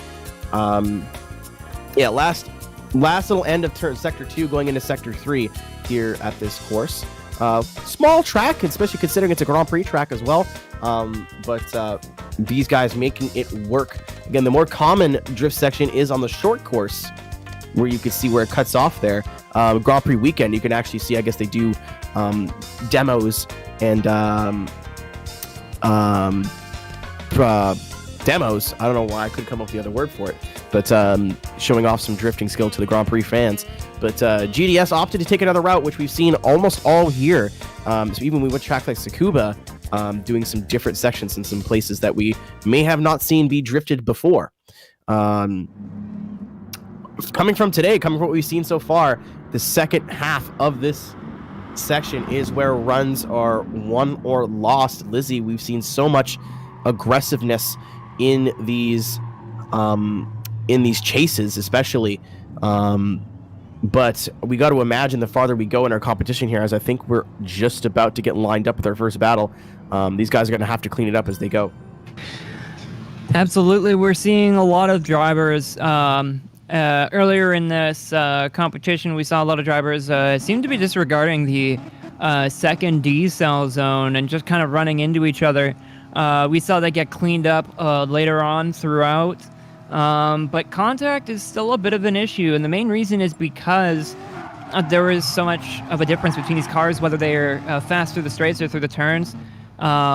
So with these drivers being as good as they are in this part of the competition, we're going to see some interesting battles for sure. Ace in the lead, our number one qualifier, and he shows why right there. Big entry, but a little bit of understeer. Big risk, big reward there, but unfortunately going to be keeping the car on course as Bluefin getting both these guys getting by runs in the last round of competition. Bluefin going to be closing the gap here, really closing in on AEO Ace. Going to be transitioning right across the bumper of that Viper, getting right on the door as they go across the line. Ace trying to throw in a big entry there. The car washing out. Really gathering it up well for him, but Bluefin, true to his name, smelling blood in the water, absolutely going after it and getting an excellent chase run. That was a fantastic job by both drivers. I think this is probably the closest and cleanest we've seen any drift battle be so far, with Ace running a little bit further ahead throughout the first part, the first half of the section, but then Bluefin, as you mentioned, smelling blood in the water and just running right up to the door. That initiation, though, can we talk about that initiation from Ace on the first turn? That was almost perpendicular to the track. Granted, the consequences of that was the understeer caused by, angling over so much, but that was impressive. Yeah, we've seen Killshot K comes to mind for someone that we've seen throw those big entries. Lizzie, if you watch the replay back again, Killshot was 88, 89 degrees. I think Ace was backwards at one point there. Wouldn't doubt it.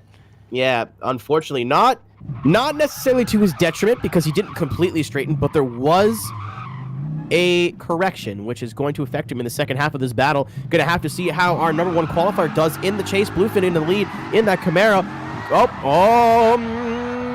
Okay, gathering it up a little bit. I was going to say Bluefin really trying to show off what he can do in the lead position, but maybe committing to that a little bit too early. But that Camaro is not moving, ladies and gentlemen. That guy is not moving. He's absolutely parked on that initial inner clip, giving Ace nowhere to go. Really going to have to see how the judges view on that one. But Ace standing on the brakes, really trying not to move. Going to make contact again with Bluefin. Ladies and gentlemen, this is really going to come down to a judge call. Do we say that Bluefin was just not competitive in terms of how fast he was going, or do we just go by the book and say that was all on the chase driver? I'm going to say this one's going to be a little bit controversial. Absolutely. That was a weird run for sure. Bluefin, getting a very consistent, very good angle throughout that course. And Ace had nowhere to go. I don't know. I guess the way that you would try to deal with that is to insert more angle, but it just didn't seem like the Camaro wanted to go anywhere. Yeah, we're going to be seeing it one more time, and I think that is the right call. Again, Omani's, Omani, I see AAO, and apparently my brain just stops working. Ace, the teammate of Omani. Again, Omani moving on into our top 6. Ace, our number 1 qualifier, again, having that big correction going into the corner. And I got to imagine the reason we are going one more time is just the lack of speed from Bluefin, especially since we know that car has speed.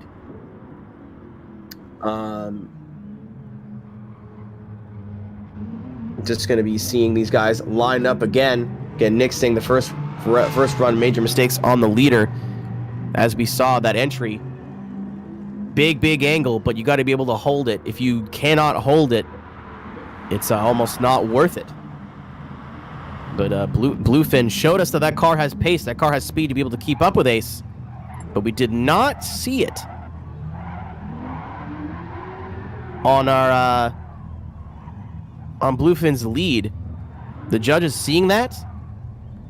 That's what I mean by this mod might be a bit controversial. Bluefin parked on track. Our judges telling him to keep the angle realistic.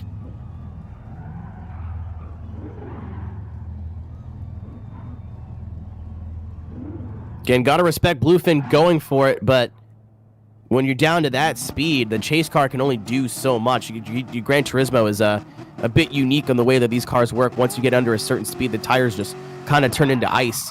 Not a whole lot that Ace could have done there at that speed. Excellent job from Bluefin. He did everything he needed to do, but we know that car can be fast when he wants it to be. So judges kind of viewing that as a detriment to him. Completely understandable. Second half of this, or first half of this one more time battle. Way better entry by Ace. Maybe not as jaw-dropping, but way smoother. Not going to drop the angle. Again, Bluefin right there with him, as we've seen on the previous run. Door wide open now for him to start closing the gap, and he does right there with that Viper, getting into the transition as we go into the second half. Maybe not quite getting the angle is Bluefin, but Ace showing why he is our number 1 qualifier. Again, maybe not as jaw-dropping as an entry, but still very smooth and very fluid. This is a fantastic run from both drivers here, and it seems as though Bluefin was pretty much there contesting that distance right in the pocket where he needed to be, rather than his last chase run where he was just kind of distant from the first half and then finally caught up in the last sector.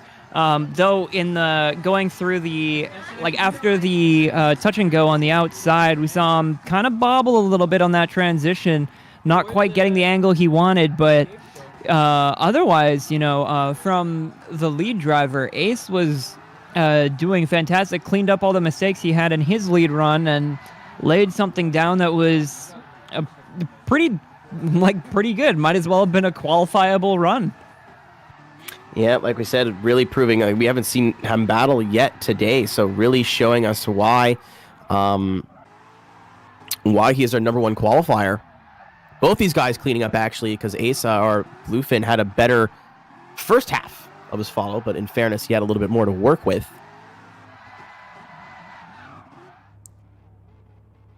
Again, Ace is going to be in the chase now. Really got to see what Bluefin's going to do in his lead. Again, going for that big angle really slowed that car down, almost to a crawl. Ladies and gentlemen, part of competitive drifting is speed. Speed is a factor. If the car was slow, that's one thing, but it's another thing to, change up the driving style. We can talk about it a little bit more in a minute, but there is a run happening here. Again, Bluefin, better entry. Again, maybe still a little bit early. So that contact's probably got to be on Ace. A little bit of a touch there. Bluefin definitely having a bit more speed in that car than he did before. Using that foot brake transition in that car. Still big angle, but again, holding way more speed. Ace right there with him. Way better second half, transitioning right across the bumper. Oh, Bluefin, one tire on the grass, but Ace with his own independent mistake, getting into the middle of the course. What is happening on run 2 with these guys? Man, what it looks like to me is just that Ace, similarly to how we see some drivers on road courses like a grip racing, how we see them do really well in qualifying and then kind of just sputter in competition. I think what we've seen here is a similar issue where Ace laid down a fantastic lead run and has been laying down fantastic lead runs up until this point. But when it comes to the chase, it just doesn't seem like he's able to match up with Bluefin like he should be. He keeps getting caught in the pocket in weird positions, trying his best not to transition across the bumper like too hard so as to make contact with Bluefin. And it's just, it just looks like there's an issue with not having, and maybe not, like, this is just my assumption, but maybe just not having enough practice within the like battling with other people.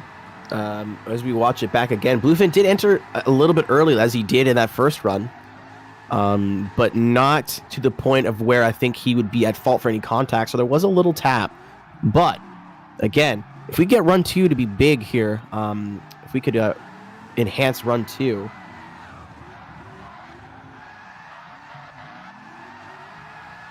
Just to see, it's going to be a real tough call for the judges because Bluefin does do a big flick transition on a corner that's not really built for that, which causes him to go wide early, as we saw. I did move the camera on my end, did see that left rear in the dirt.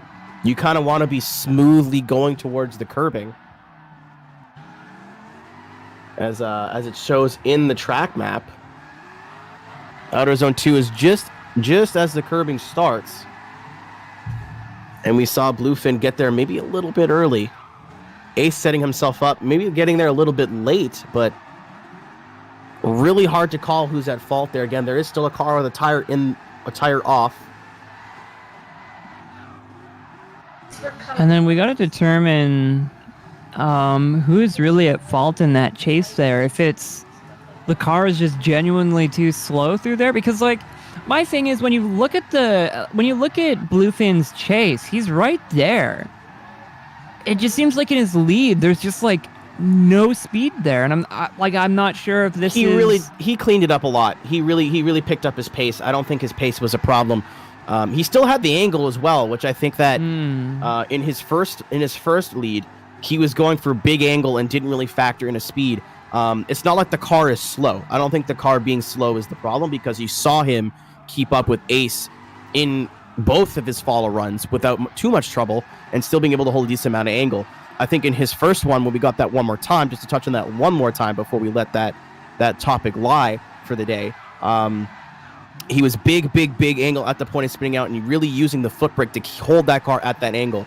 Yes, you can run this big angle, but if you're dropping 10-15 miles an hour lower than you would be in a qualifying, especially in a qualifying setup, speed is important, and you have to be able to give the follow driver a followable run. And if you're dropping 15 miles an hour below, 10 miles an hour below what you should be doing, that's on the driver. If it's a slow car, then it is up to the follow driver to adapt. What we know, we've seen Bluefin drive that car at a faster pace, so we know it's not the car, it's not the setup. It was something that he was doing in his driving, trying to make it really flashy, a really fun run to watch, and that's why we hit that one more time. On that second run, again, we didn't really see that. I saw, at least in my opinion, I saw Bluefin really pick up the pace and put up a great lead run up until we got to that last outer zone. It looked like maybe he flicked a little early, tire off, and we are going to be seeing another one more time. Again, ladies and gentlemen, this is our second one more time. Both of these guys, I think they just have conflicting styles as well, which is really bringing out the best of both these guys. Can I just point out Nick Sabotin? Like, isn't he like this, like the basically founder the big boss? He's the big boss. All right, I just wanted to point that out in chat, that like Nick is telling it like it is, and then we got someone else calling him an amateur. Okay. No. If it takes 3 people to explain it to somebody, I don't know what to tell you.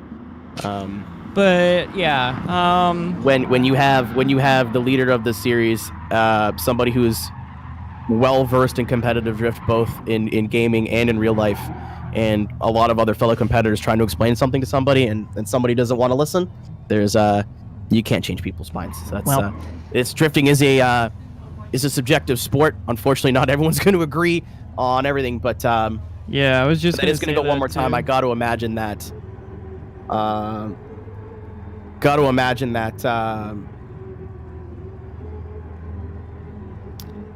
Both these guys are gonna sign up here again. This is our second one more time. I mean, we have seen a wacky OMT as well today, but both of these guys gonna be switching up. Gonna be heading in here again. There has to be a winner this time. Hopefully we get to see both these guys clean these up, have a good run against each other. Ace, the best entry he's done so... Oh, I keep jinxing him. Going a little bit wide, but that's going to leave the door open for Bluefin to be able to get on the quarter panel. On the door of Ace. Kind of giving him room here as he should, but now the door wide open for him to attack. Even flashes the lights as he gets in. Makes a little bit of contact there with Ace. Ace going a little bit wide, though. Before he even got to the door, Ace getting right there out to that outer zone. Again, maybe just a touch too early, but Bluefin right there with him. Again, gotta say, there was moments of brilliance from both of these guys, but definitely still mistakes on the board for both drivers. Room for both of them to improve. Again, Ace just not being able to dial in that entry, and it seems like it's throwing up his whole run. It is unfortunate to see that because, you know, we've seen Ace do some really impressive things in that Viper there, but Bluefin was able to keep that proximity there, almost too close through that decel zone, make a little contact there, and then going into the transition into the final outer zone, you see him light the brakes up a little bit to get the car to slide out just a little bit more to get into that outer zone. You know, as you mentioned, there are still a few mistakes that need to be cleaned up, hopefully in the next run, and we'll really have to make the judges work for it in the way that, like, trying to judge very, very, very minor mistakes, which is ultimately your goal here. You want the judges to be, you want your runs to be so good that the judges just have to nitpick you to death, but we'll have to see what happens here.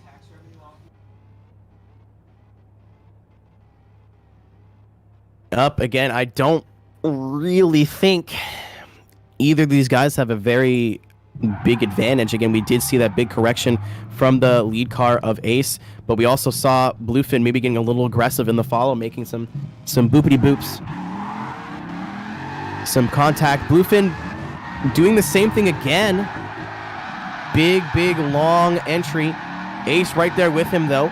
Right in the pocket, right on the door. I think he's learning how to follow that car in front of him. Maybe a tire off in the grass there, but Bluefin painting the line perfectly, but Ace is right there with him. Ace really does not want this to go to chance. Really trying to solve this problem right now in this final run.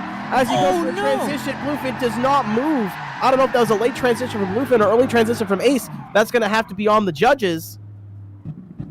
But, Lizzie, got to imagine that point right there is going to be the win or loss for either of these guys. I could not agree with you more. Looking at the track map that I have here on my second monitor, I'm thinking that may have been a late transition on Bluefin's part. As we see in Run 2 on your bottom right hand of the screen, Ace taking a little bit of a tire drop there. But Bluefin staying on the inner zone there really nicely, and then it just seemed like his car just did not move.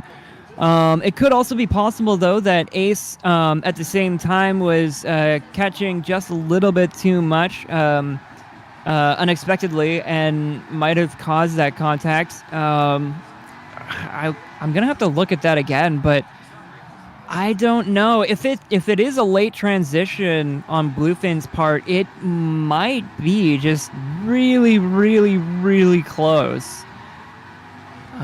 Take another look again. I don't even want to say anything because I don't want to. That is so close. Like I have my track map zoomed way the heck in so I can try and like see that, but that's so close. I said on the finish of round 1, you know, I'd rather have the judges nitpick you, and I guess that's what's going to be happening here. I'd like to say that Ace up until that point really cleaned up his follow, his chasing, did everything that he had to do. But yeah, it seems like You know what? I don't even want to say anything because I don't want to be wrong, because this is very. Yeah, the judges. This is going to be a tough one for the judges, ladies and gentlemen. Again, like I said before, and we're going to touch on it again. This is a very subjective sport. This is basically when explaining drifting to people who may be fans of motorsport, who don't quite understand drifting or maybe not as familiar with it. It's basically figure skating with swords. Is the way I would explain it. As we zoom into Run 2 here, as much as Run 1 was good, Run 2 is going to be the point of contention here. This is one of those things where it's really going to depend on what the judges think, and we do have a call. I just want to finish my thought because I took up so much time saying figure skating with swords, and I'm really proud of that. But this is one of those things where I absolutely see one person can see it one way and one person can see it another way, and both of them are right. I get that. I understand that. And in this, again, never seen this. Never, ever seen this before. And we've seen it now twice today. And one more time, 3. Again, it's so close to call. That's normally, I don't mind having an opinion and being wrong, especially when it comes to drifting. I feel like I'm educated enough on both real-life drifting, following real-life drifting series, and competitive drifting, competing in a bunch of different platforms, to be able to be, I think the judges will go this way because of this, and if they don't, because of this. That right there literally depends on, it's a person-by-person basis. I bet you if we polled everybody currently watching, everybody might have, we're going to have different opinions from everybody. It's not very clear-cut.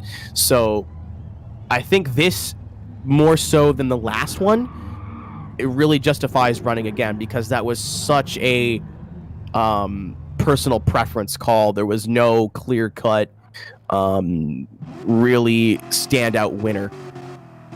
Well, the good thing about this, though, is that we get to see Bluefin and Ace go again. Yeah, we do, and they've been getting better and better, both of them. Each run, yeah. They've been getting more and more aggressive. But yeah, I think the right call made there by the judges. Again, they're kind of put back into a corner, and I'd rather them break their rules and go one more time than force a guy to win that they don't believe deserves it. So Ace going to be leading here. Bluefin going to be giving chase. Ace, again, more of a softer entry, which is going to work out for him to a point. He's not going to quite get to that inside line, but definitely a lot better than the last one. Not to take away from Bluefin, though. Bluefin right there on the follow position of Ace. Going to be right there on the bumper. Very aggressive transition is Bluefin right there on the door, but giving him room to maneuver, giving Ace room to breathe. But is he going to hold that sword to the throat of the Viper? Not quite getting there to the end, but Ace maybe getting there a little bit wide, a little bit early. Both those guys, if there was mistakes from either of those runs, they're minor. I think that's the first time we've seen that in Run 1 today so far when it comes to the verses of these two. Fantastic driving from both of them here. We saw them clean up and just pull out a really nice run to watch. We see a very, very close, just right on the door, right in that pocket you want to be in there. Bluefin just kind of slotting himself in and just being like, hi, I'm right here. Hi, I'm not going anywhere. Allowing Ace to transition as well, but not letting that proximity get too big. This is exactly the kind of run you want to see. And, you know, there's something interesting about, like, having so many OMTs. You're getting more practice than some of the other drivers on here. So you have to think, like, at some point, you're probably gaining a little bit of an advantage over your other competitors. So, moving on from this round, whoever wins, you know, you got to wonder, like, who's going to have the advantage really moving on throughout the competition. Even that too, it's learning the matchup as well, which is something they use in fighting games, which is, in terms of esports, is what this is the closest to.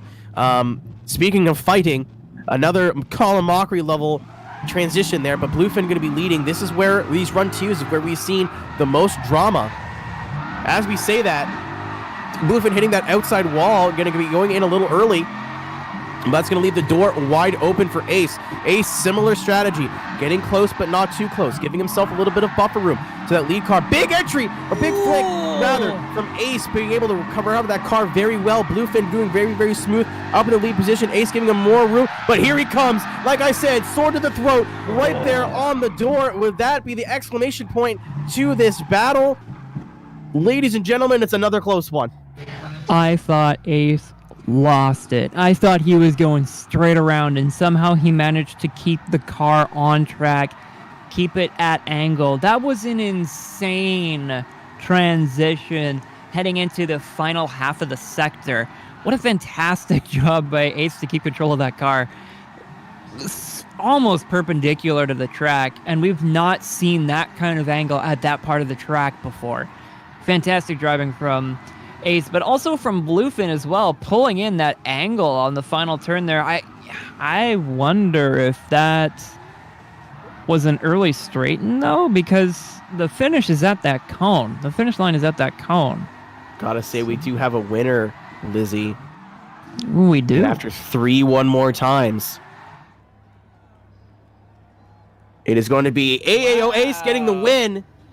Ace getting the win, going to be moving on to our top, out of our top 6 or top 12 into our top 6. Numbers are hard. And after an absolute dog fight, Bluefin is going to be knocked out. Ladies and gentlemen, I gotta say, for me personally, I see what Nick said as well. For me personally, me and Nick are on the same page anyway. The initiation for Bluefin, it was just, he went for the flick, the Scandi flick transition, but it was just so long and kind of wacky and wavery a little bit in the initiation. But when you're pulling at straws here, and then Ace just put the stamp, the exclamation point at the end of his run, I think if we have to compare these, and like if we're giving out 10 points, I think Ace would have won that with like a 5.2. That was very, very, very close. Nothing for either of these guys to be ashamed of. Either of these guys, I think, could have taken it almost all the way today. But excellent job from both. But that will be Ace moving on for team against all odds. Ace is moving on. Speaking of AAO, Omani going to be our second battle here, going up against Ladad. Ladad is one of those guys that needs a great points day, but Omani as well can capitalize on the early failings of Madden Van Venom. Omani in the lead in that Viper. Big entry. Ladad not quite getting that entry that he's looking for, keeping the car on course, but it's definitely going to mess him up for turn 1. Can he reset mentally and gather it up for the rest of this run? Omani checking out in that lead position, really looking comfortable right now is Omani. Ladad going a little bit wide again. That gap's only going to open up more now. But can he close it at all on power? Not looking like it. That is almost, other than a 0, worst case scenario for Ladad. Omani almost flawless up in that lead. Man, that was a bit strange to see there. You know, seeing that car, like it's almost like as Ladad came across the curves, the car just like gripped way up and surged towards the inside. For a second, I thought he was going to overtake Omani as Omani went a little bit wide, but managed to gather control back up for that car and keep it on track and at least not run a 0. But wow, just the violent change in direction from that Aston Martin is like, that's kind of shocking. I think the issue is, you've spoke on it earlier in the broadcast as well. I think the issue is there is that curb there. The other curbs on the course are a bit smoother, a bit flatter, that really don't affect the cars as much. It really does look like that one is a bit rougher. You could really see, even through these Gran Turismo chase cams that really don't show a lot of what's going on in the vehicle, you can really see how uncomfortable that car looked. And it seems like if you want to run outside up to that wall, you have to commit to it. And I think Ladad kind of just maybe went a little bit early and didn't quite have the setup that he did, especially running over those curbs, launching on those curbs, really did not help his case at all. I will say that for how not great that first corner did, kept all 4 tires on track, he is sitting on a mistake, but at least it's not a 0. He's still in this. So we're going to be seeing these guys switch positions. Ladad representing TLBRT against all odds Omani. Both these guys need a good day, like we said. And here we go. Ladad in the lead. Let's see what he can do in the lead position. Again, maybe a little bit of a second thought there on the initiation, but he does get it all gathered up. Kind of losing a little bit of speed there, but Omani right there with him, not getting to the outer zone at all. Those Ladad one tire off as well. Ladad falling apart right now in front of Omani. Ladad going a little bit too inside as well, but Omani doing a decent job of reading that play and recovering. Can we get a good finish from Ladad? Ladad off track again, going shallow. Ladies and gentlemen, not what you want to see from Ladad. Ladad really needed a good day today, and I think after that mistake on run 1, his mind may have not just been there. You see the congratulations coming out in chat. Got to imagine that win is going to go to Omani, and it does. Yeah, that was a very quick call, but a very easy call as well. Really unfortunate to see. You want to see these drivers put everything they got, the best they got, but unfortunately Ladad, it seemed as though kind of faltered a little bit in the car. And when you're going up against competition like Omani, who is currently second place in points behind Madden Van Venom, who got unfortunately booted out in the first round, that is a lot of pressure to have. You know, that's a big presence to have behind you. So maybe a little bit of the nerves getting to Ladad, and unfortunately Omani cleaning it up quite considerably. And you can see the skill in Omani's car as well in adjusting his driving style and making minor adjustments within the car to adjust to what Ladad was doing in the lead. So, a lot of skill. Going up against that kind of skill is always a very big, steep challenge to face. So congrats to Ladad for going on that. Bro, that is not a Supra. Again, like I was saying earlier in the broadcast, this DB11 can seem to be a really popular choice at this course. Again, two things just to add on what Lizzie said. Omani in 4th currently in points, and Ladad coming out really strong in the beginning of the season. We saw him got 180 points, a good finish in round 1.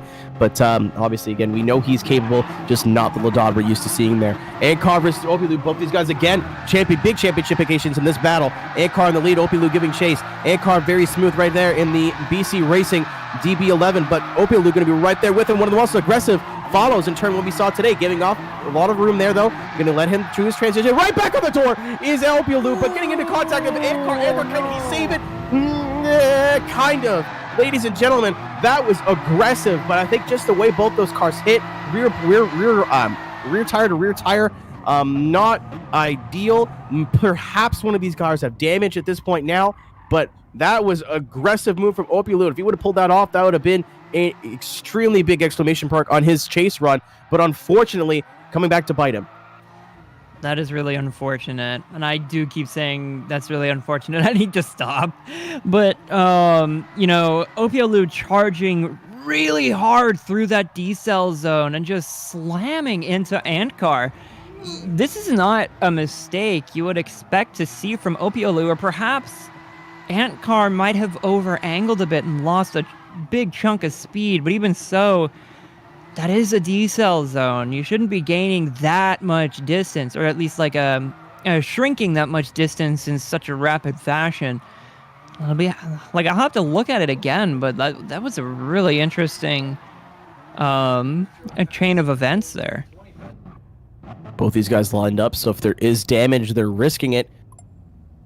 GDS using a similar rule to Formula Drift in terms of if you have one competition timeout, both these guys opting to continue driving. Their cars probably on the drive back felt good. Opilu now going to be leading. Ankar giving chase. You got to imagine Ankar sitting on an advantage here.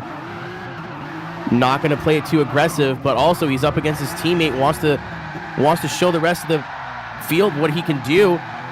A little bit of a straight in there. Opilu, big entry as well. Transitioning here, both these guys. One tire off for both. Opilu getting big angle in that Aston Martin. Ankar there, but not quite there. Transitioning again, got too close, too near the transition. Gap opens. Oof. Ladies and gentlemen, not sure how this one's going to go. Opilu already hitting with the congratulations, but I don't think he was watching what we were. Pretty much every time Opie made a mistake in his lead, Ankar either mirrored the mistake or was making a mistake of his own. Now, that is one thing that I notice as well as in my own drifting competition experience, which is limited, but it exists.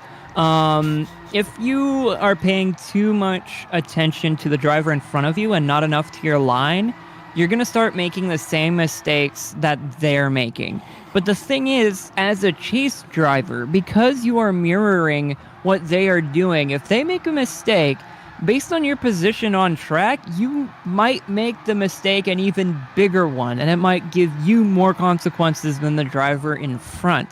There comes a time where, you kind of have to stop trying to mirror that lead driver and start running your own line just to try and make sure that you're not making those same mistakes.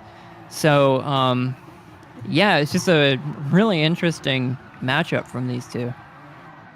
Ladies and gentlemen, we're going to go one more time.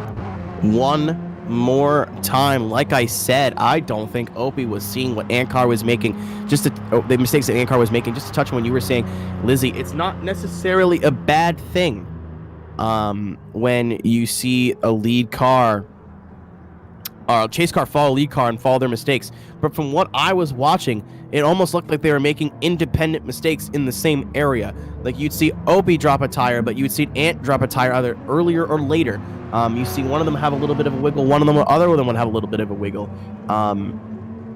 Ankar just needed a decent follow on there, and I think he would have had an easy win. But again, with his teammate, I think he wants to show the rest of the field what he can do, put the fear of God into some people if he can. But unfortunately, just not the run he was looking for. But we will be doing a one more time. A lot of one more times today as well.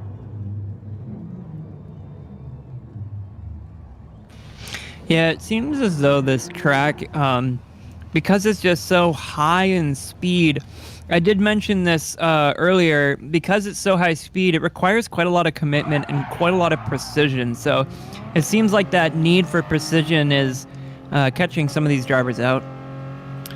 All right, we're doing our first one more time battle of this pairing. Ankar in the lead, Opie Lou giving chase. Let's see if both these guys can clean it up. Ankar, very, very fluid entry, but not getting as outside as he needed to, which is going to cause him to drop a tire. Opie Lou right there with him, though. Could shake his hand through the window. Very aggressive flick from Ankar. All four tires on course. Opie Lou making the same mistake again, though.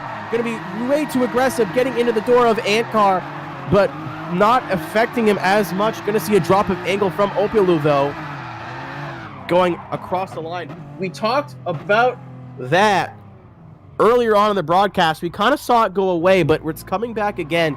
You have to pick and choose your areas on this course to get aggressive. It's not a course where you could be on someone's door from entry to exit.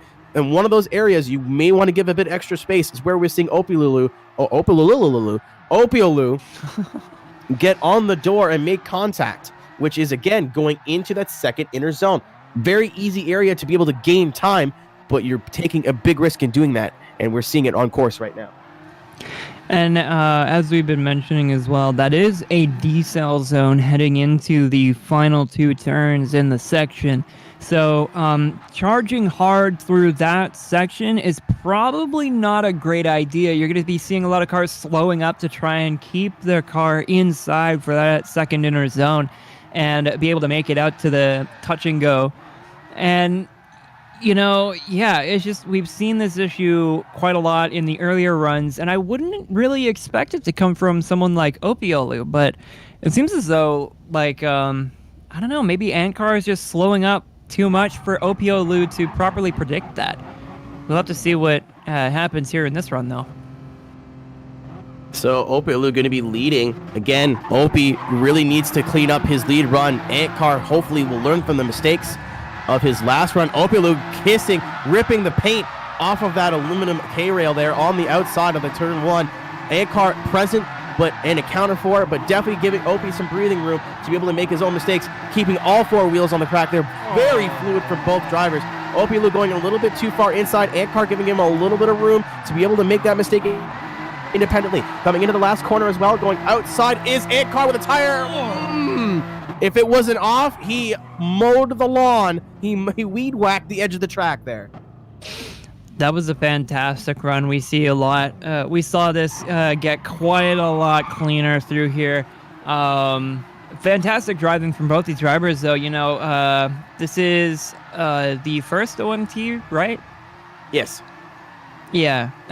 So, these drivers are so close together in skill, and you see them running through the transitionary period, through the after outer zone 1 into touch and go 1, where they have to manji across the track, and then into that decel zone. They're almost perfectly mirrored. It was like synchronized dancing, which is exactly what you want to see in a drift battle.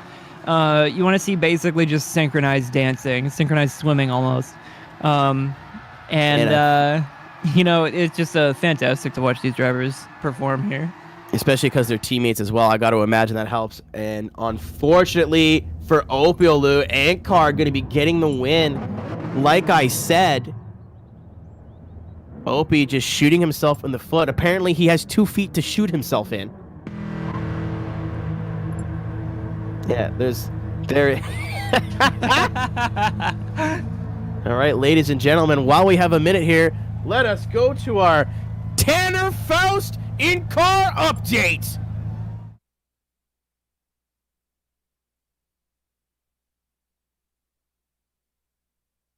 He's retired.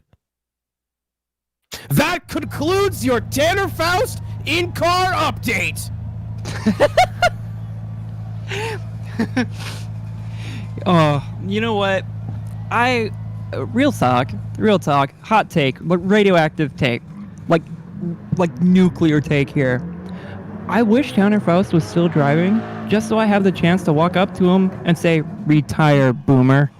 I just want to touch his chin. Have you seen his chin? No, Why is everyone sponsored by Rockstar have razor sharp chins? You ever notice that? You see Osmo? He could knock someone's eye out with that thing. Freddie, you're beautiful. Please don't hurt me. Maybe their media manager or whatever just has a thing for chins. Whoa, crowd, man. Put your shirt back on, buddy. See, there's one Max Verstappen fan in the chat. Or not in the chat, but in the crowd. Just one guy. He's just happy to be here. This isn't what I paid for. I don't know when the Grand Prix is, but I'm going to start burying my beer under the grandstands now. We have fun. We've had fun here at Twitch.podium. Twitch.tv/podium esports. Apparently, I turn into Adam Sandler when I get confused. You teach me to play football?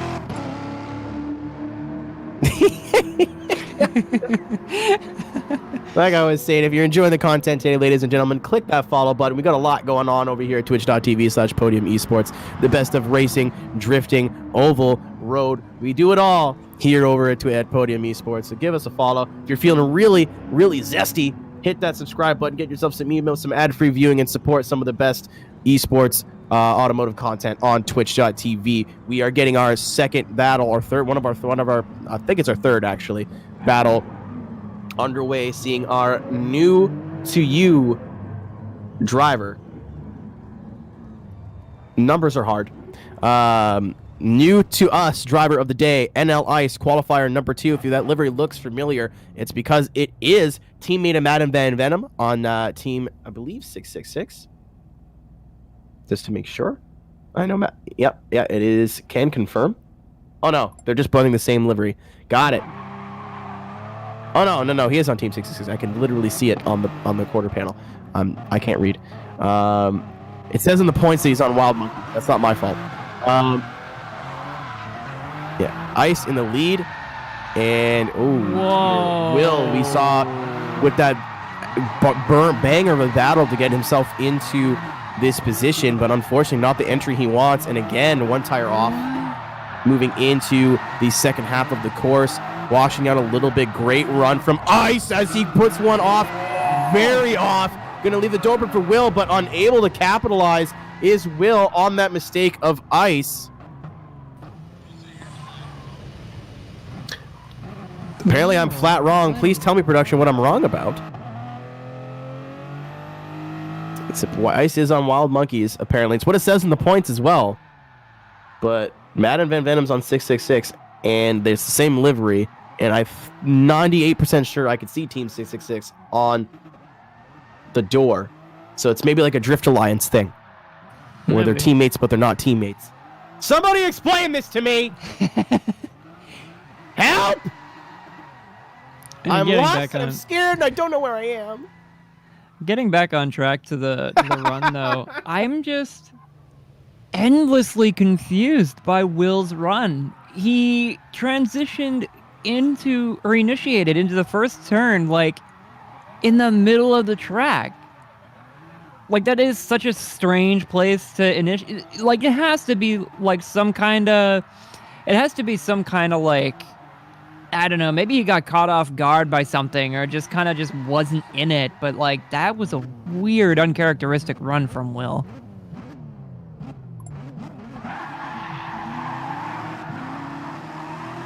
It's called the boomer initiation, is what I was told. Looking for my tax breaks, am I right, boys? Will RS now in the lead position with the most to gain here.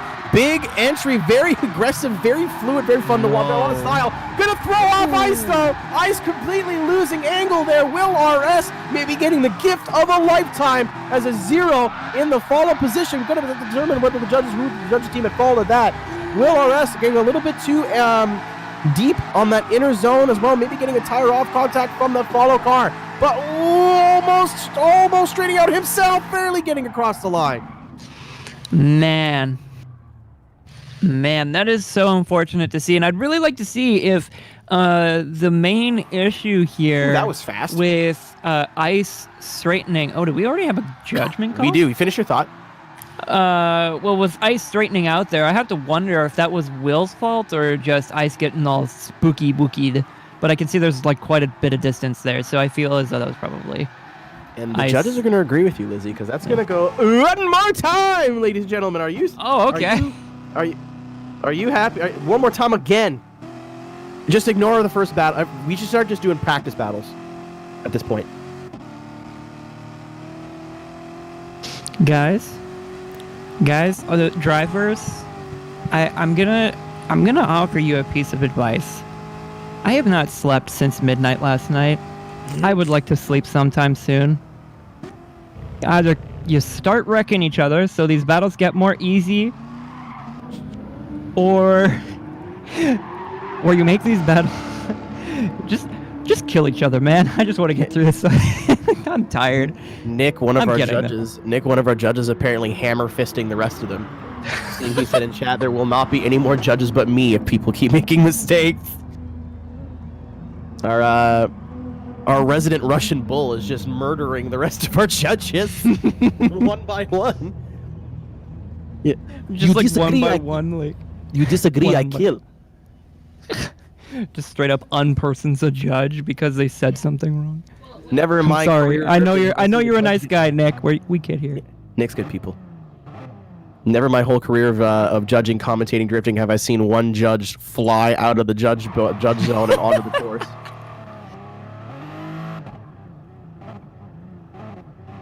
Ah, that's a fun one. That's a fun one, what I just read. First, one more time here. NL Ice against Will. Will really looking for a better follow run, maybe to keep himself in this. Ice very smooth up in that lead position. Not really needing to do too much.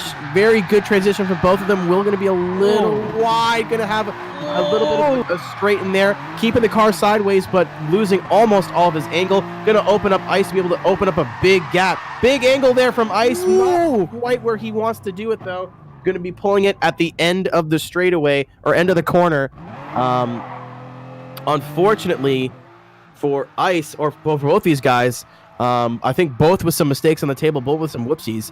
Really going to be interesting to see what happens here in the second run. Still in round of 24, or round of 12, by the way, just in case anyone was curious. Yeah. We're seeing a lot of mistakes here, but like I said before, this track does require quite a lot of precision.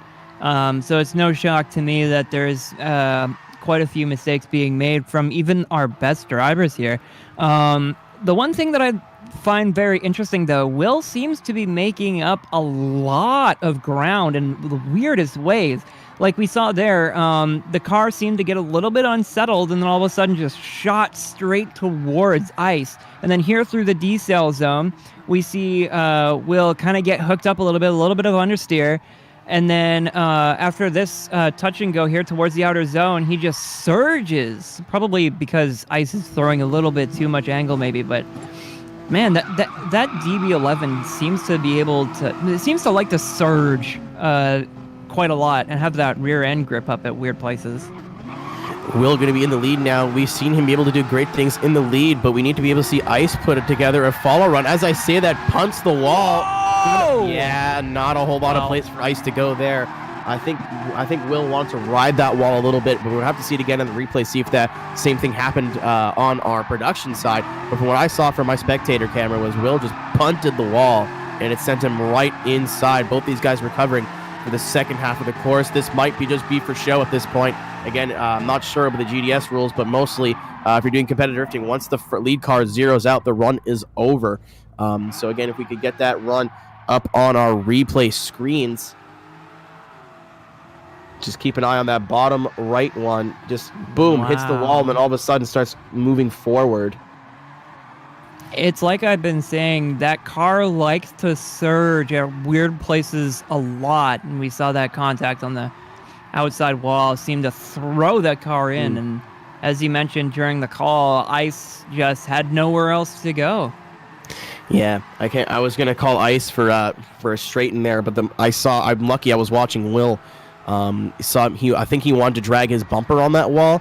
And maybe just got into it. You can see it in the contrast of their entries where, yes, Ice doesn't quite get to the wall, but he hangs out there for a bit. Will kind of, instead of having a smoother arc, it's kind of almost triangle, like a shape to a point. Instead of a nice smooth radius, it's way more sharp. And then again, the point of that radius is hitting that wall, and then as soon as he bumps off that wall, it shoots him down to the inside of the track. Ice really had nowhere to go, and again, Will sending the congratulations to Ice, our winner. Moving on. Yeah. Looking for Ice in the points. Ice is in 10th place right now, ladies and gentlemen. Like I said, roll. Did you say roll tree? Well, this is. Excuse me, production. This is a all ages stream. Can we get this photo of the bad boy cabbage off of off of our screens, please? There are children watching. There are children watching. This is illegal. We're gonna be banned from the platform. We'll have to stream on Mixer after this. There we go. All right, we're back to cars. We're back to cars. Just to quickly touch on the point scenario, Ice is down in the, not to use this as a derogatory term, but down in the Formula 1.5 area, where a lot of positions can be made up with a good finish, where a lot of these guys are only within like 10, 15, 20, 30 points of each other. It's really that top 5 that have really just gotten up and taken off. Even, I'm not even sure now, Mr. Overload and Ladad being a little bit closer might just be the top 4. Kind of in their own they're in their own world here, so keep an eye out for Ice, because he could have a big gain today. But whoa, I got a little scared there because I saw Ghostly or Fiend is on the line, and then Ghost Recon as well. They're so spooked. There we go, ladies and gentlemen. We got a haunted house, just a full ass haunted house over here. We got Luigi's Mansion in here, heading into turn 1. Ghostly or Fiend, we have not seen him today getting a buy run going into the top 12. We've seen Ghost Recon with an absolute dogfight to get his way here. Can he ride that momentum? A bit of a messy turn 1 from both these guys. Ghostly or Fiend going to open up a little bit of a gap. We see him maybe have a tire on the grass there coming into the second half of the run. Ghostly or Fiend pushing out wide again. Door wide open for Ghost Recon. Ghost Recon thinking better of it, learning his lesson from all those one more times in round 1. Not sure what to call that in terms of who may have an advantage here. Mistakes on both ends, though, for sure. That was another interesting run. This track is getting some weird results. Like, I don't think we've ever seen this section run in a drift competition like this, and it's bringing out some really weird runs here. Really entertaining, though. We see the lead car of Ghostly or Fiend, that Lexus there, having... That is a Lexus, right? Am I dumb? Okay, thank God it's a Lexus. Okay, I thought for a second that might have been a Supra. Anyway, so, like, yeah, it just seemed like, again, Ghostly or Fiend experiencing some of the issues we've seen other drivers have, and it's just like something unsettles the car, and for the rest of the run, they seem kind of unsettled within the car. Can't seem to dial it in. Ghost Recon, though, doing a fairly solid chase run, keeping that distance just to let Ghostly or Fiend make those mistakes and be able to save the car. You see actually gaining that distance as Ghostly or Fiend almost over angles, and yeah, maybe that distance was probably a run saver for Ghost Recon, because I have to say their full name because they're both ghosts. Spooky. Mildly terrifying. Very spooky. Very scary. Give me the Huggy Wuggies. I'm scared. I didn't like that. I didn't like that. Unfortunately, I don't think I'll be able to find bleach at the grocery store to fix that problem for me. Ghost Recon now in the lead. Both these guys really needing to put down a good run. Fiend not really on the door of Recon. Recon, good lead so far. Transitioning, are both these guys going to really need to see Fiend get in, and he does. Ooh, a little bit of almost. contact. Ooh, can he keep it straight or sideways? No, unfortunately not. The car looked like it just gripped up there, unfortunately. Nowhere for him to go. Thought he was going to be able to save it, but I don't think that car has the horsepower to be able to push wide just by putting the throttle down. That is going to be... Look on the bright side. Look on the bright side. We have a decision made extremely quickly this time. Well, to make up for not, all the OMTs.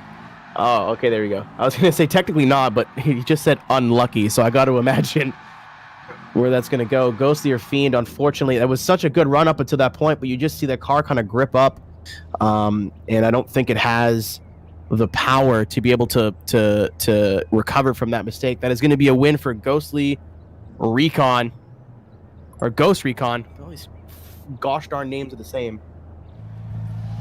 Oh, yeah, man! Welcome to the favorite camera of this stream there. As we move on. The accuracy. The accuracy is scary. Listen, I have a couple of good voices. That's one of them. What are your others? That's oh my! I just got word we're doing a spooky replay, and I'm scared.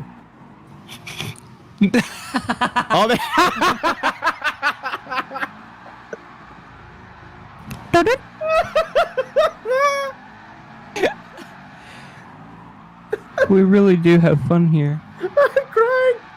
I'm actually, dude. I don't know why. I didn't think it was going to be anything but that, but as soon as I saw it, I was like, yeah, that's kind of... Oh, my God.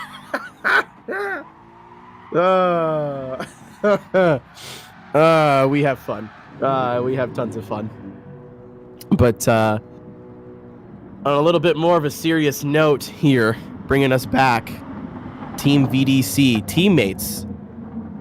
Lizzie, we've seen when teammates go to war here in the Gaming Drift series, it's usually pretty fun to watch. Again, great job for Ghostly Recon. Another one of those guys that is really going to benefit from having a great day. Definitely it's not being handed to him. He's having to work for these wins, so congratulations to him. But we've got Drift X9 as we reach our first battle, the second half of the bracket. All Lexus battle, all Group 3 battle as well. Not quite the popular choice here as it's been in earlier season. Drift X9 going to lead. I start giving chase. This should be a good one. X9. Both of them have the right turn signal on. Let's go, boys. Let's go, lads. Oh, aggressive entry from X9. They're almost getting into the wall.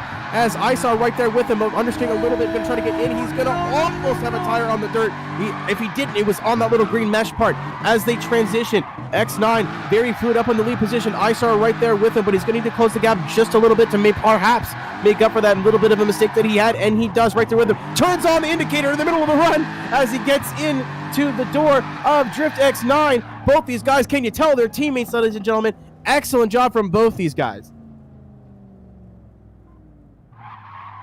That's a man I respect, that he whips out the turn signal in the middle of the run to keep the meme going. So you know what, Nick? I know that there's another run to go, but we could just call this right now, right? Like this is I respect both these guys for riding the joke out the whole way. But great run from both those guys. That was so fun to watch. Also, I lied. He had it on the whole time. I thought it went away at one point. I'm sorry. I might have misheard. Was the decision made yet? This was run 1. Oh, right. I'm dumb. I'm very tired. I made a joke about it. I can see you get confused. Okay. Fair enough. Okay. I'm just very gassed. Okay, but anyways, that entry through turn 1, you see like a shallower angle from ISAR than we did from X9, and that resulted in that gap being reduced quite quickly, maybe too quickly for ISAR to adjust for it correctively, and then X9 kind of walking away from it through the power alley. But yeah, like both these guys are teammates, so we're gonna see some really, really, really close runs here probably. I think 2 little minor mistakes from both these guys. X9, ISAR switching positions, both still with the indicators on. I don't know what started this, but I'm glad that it's still going. As we go here in this. Okay, ISAR. Yeah, that's what I thought.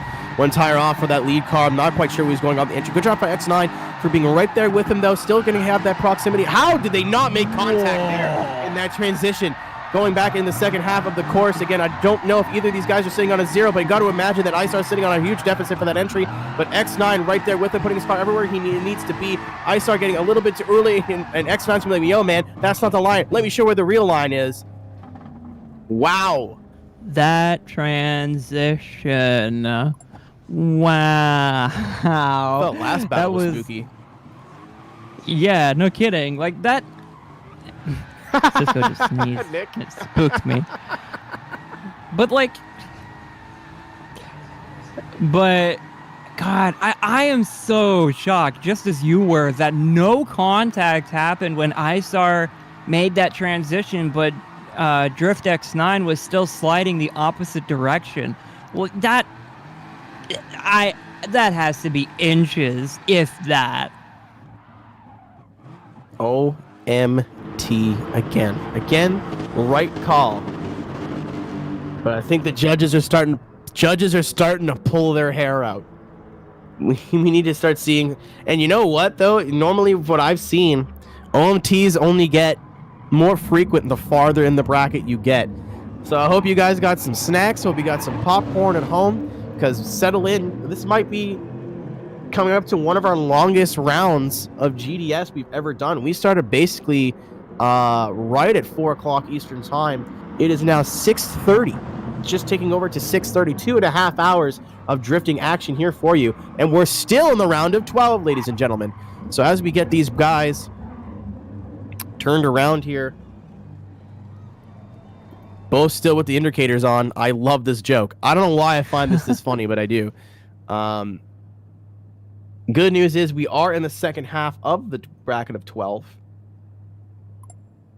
We still got to see who we have left. I think we've been kind of chipping away at the other side of the bracket as well. All right, so they went from outside to inside. All right, got it. This is our last battle of 12.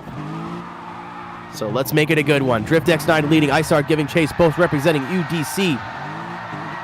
Right on the door is ISAR of Drift X9. Is he ever on the door? He's rubbing his paint on him. That was the best follow proximity we've seen all day. Can you match it with the rest of the course? Not quite. Great transition from both those guys, giving room. But here he goes, ISAR. ISAR not leaving it to chance. He's not leaving it to chance for the second half of this battle. Not quite getting there for the other half, but oh my good lord, they were one car at one point. You could not have slipped a dollar bill in between these two cars, ladies and gentlemen. I think ISAR was pushing him through the corner, if anything. That was one of the most exciting runs I've seen in GDS history. For those who are still here, I hope it was worth the wait. What?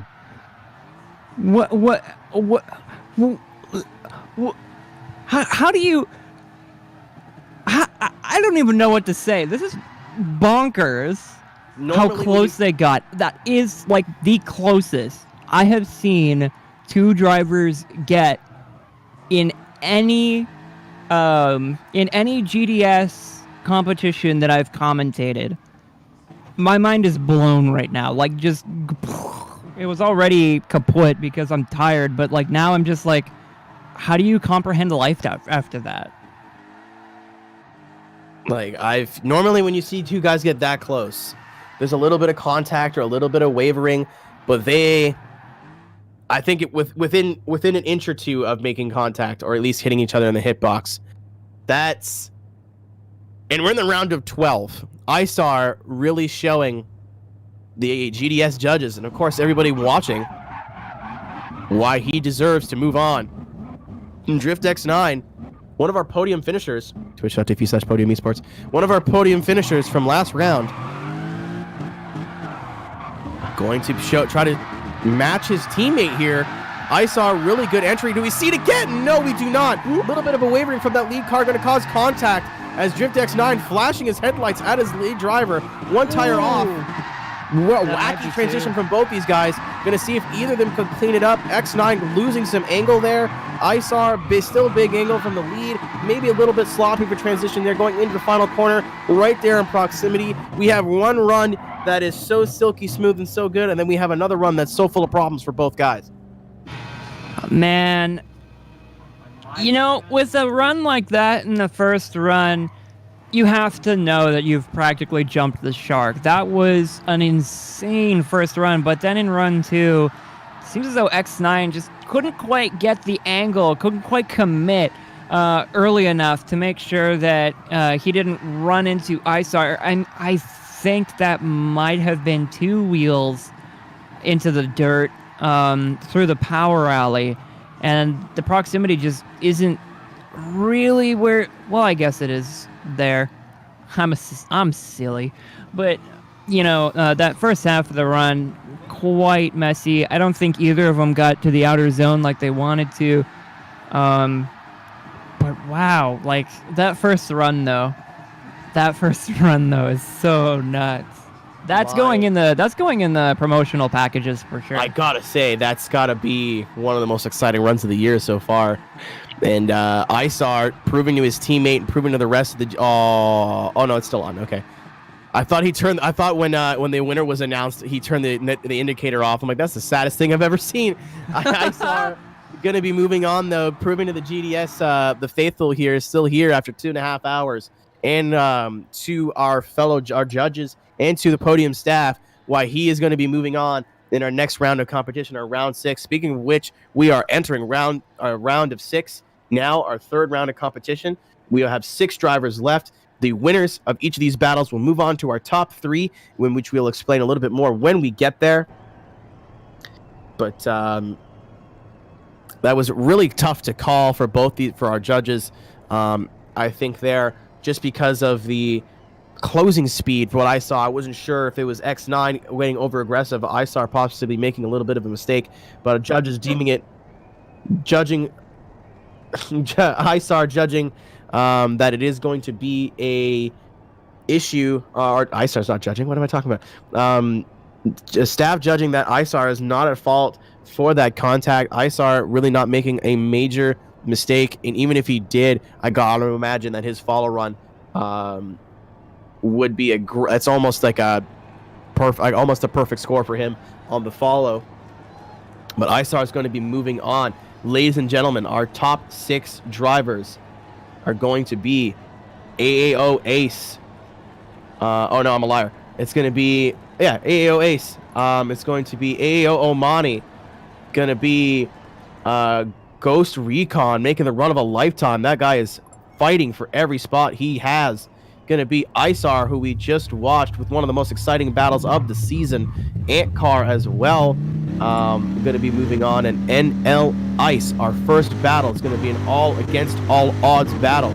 Going to be Ace taking on Omani, both in Vipers. One the older model SR10, one the new model, the newer model, the most recent model, I should say. Both these guys just pulling on track now. We are going to see some exciting driving here. The winners are going to be entering our GDS Round 7 finals.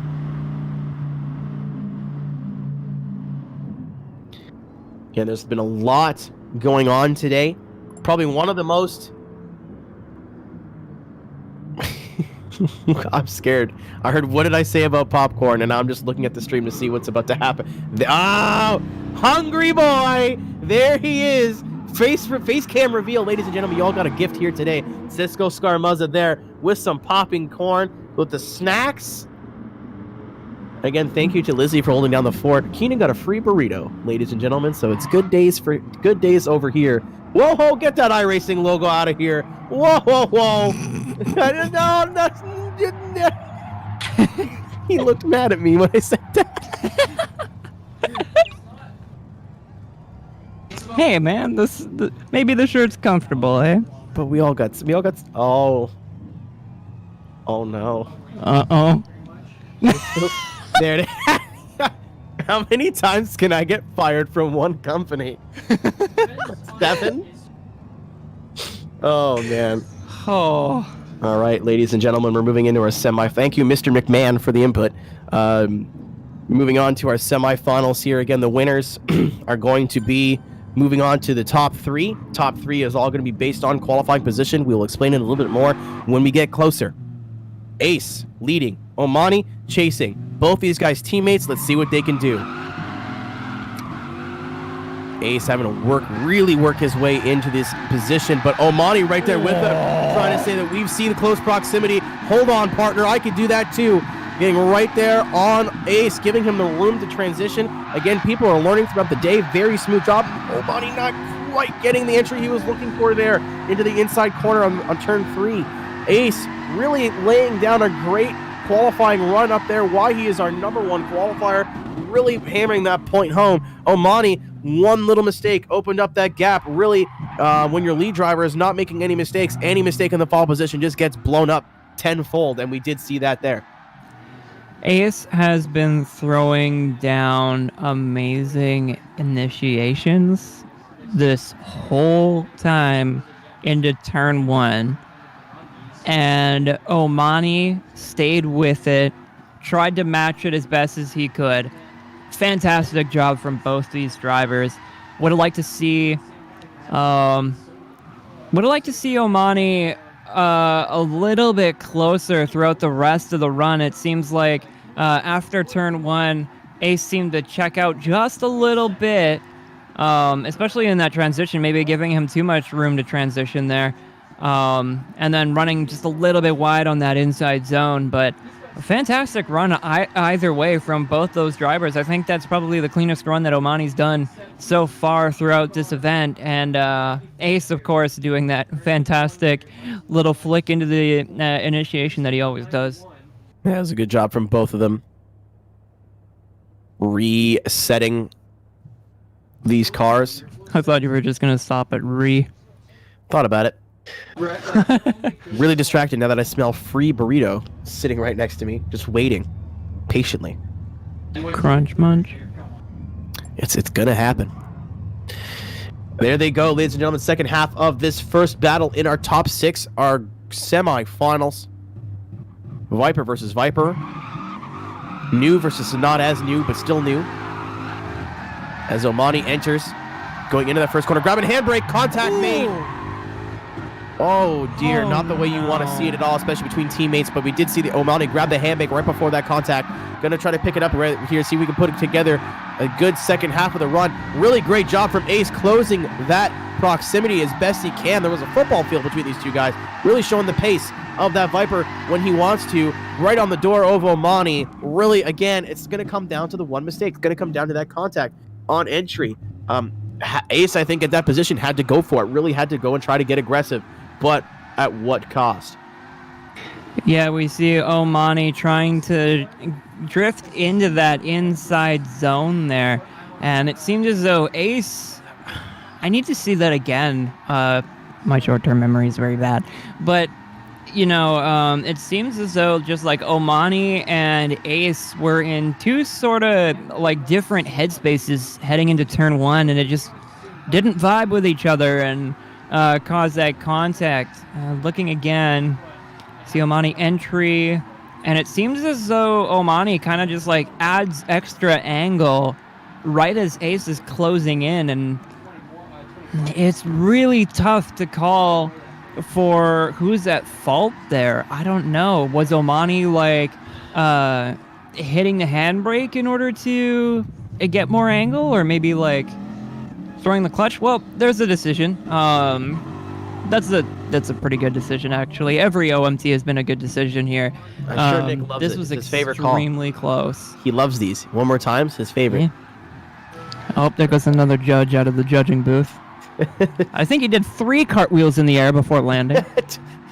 There's so much blood. Is that a burrito? Is that a burrito? Stop it! I'm hungry. All I had was beer yesterday. He's making it more and more visible. I hate you. Daddy want the crunchy wunchy. You're fired. I don't know how do I fire you from your own company? Let me Google it. How do I fire my CEO if I'm a lowly commentator? Make it go away.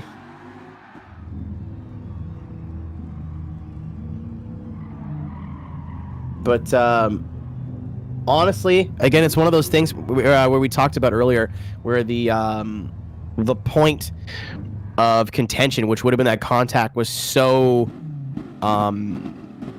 really based on opinion. I got to imagine the judges, the only reason it probably went one more time was because it probably was a split decision. Again, just speculating. We don't have that information, but either way, going OMT again. Ace in the lead. Omani giving chase. Ace, our number 1 qualifier, been putting down some really great lead runs, especially. I gotta stop talking. Oh yeah, no. He just gave up.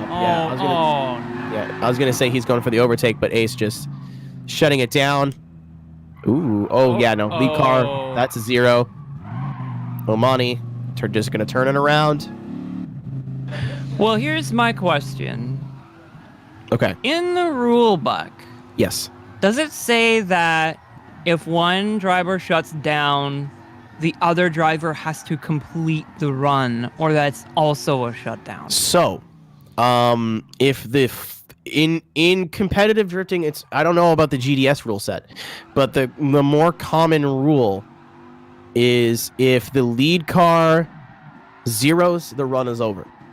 If just as a safety thing. If the follow car zeros, the lead car still needs to complete. So I'm not sure if they're going to be, if there's a rerun or what's going on here, but Omani, again, we're going to find out whether that's part of the GDS rules.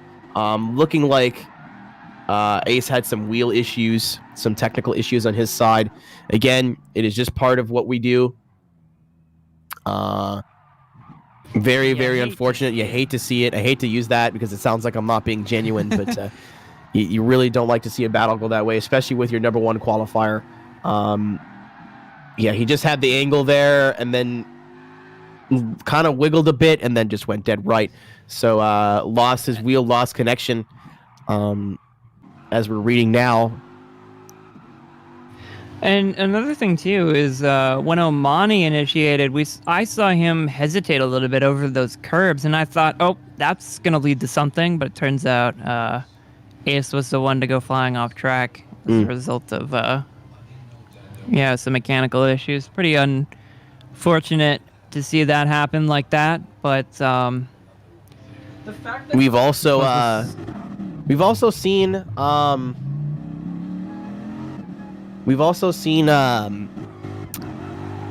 that Ace has done that multiple times today, where he'll go for a big entry or go for an entry and then maybe wash out a little bit.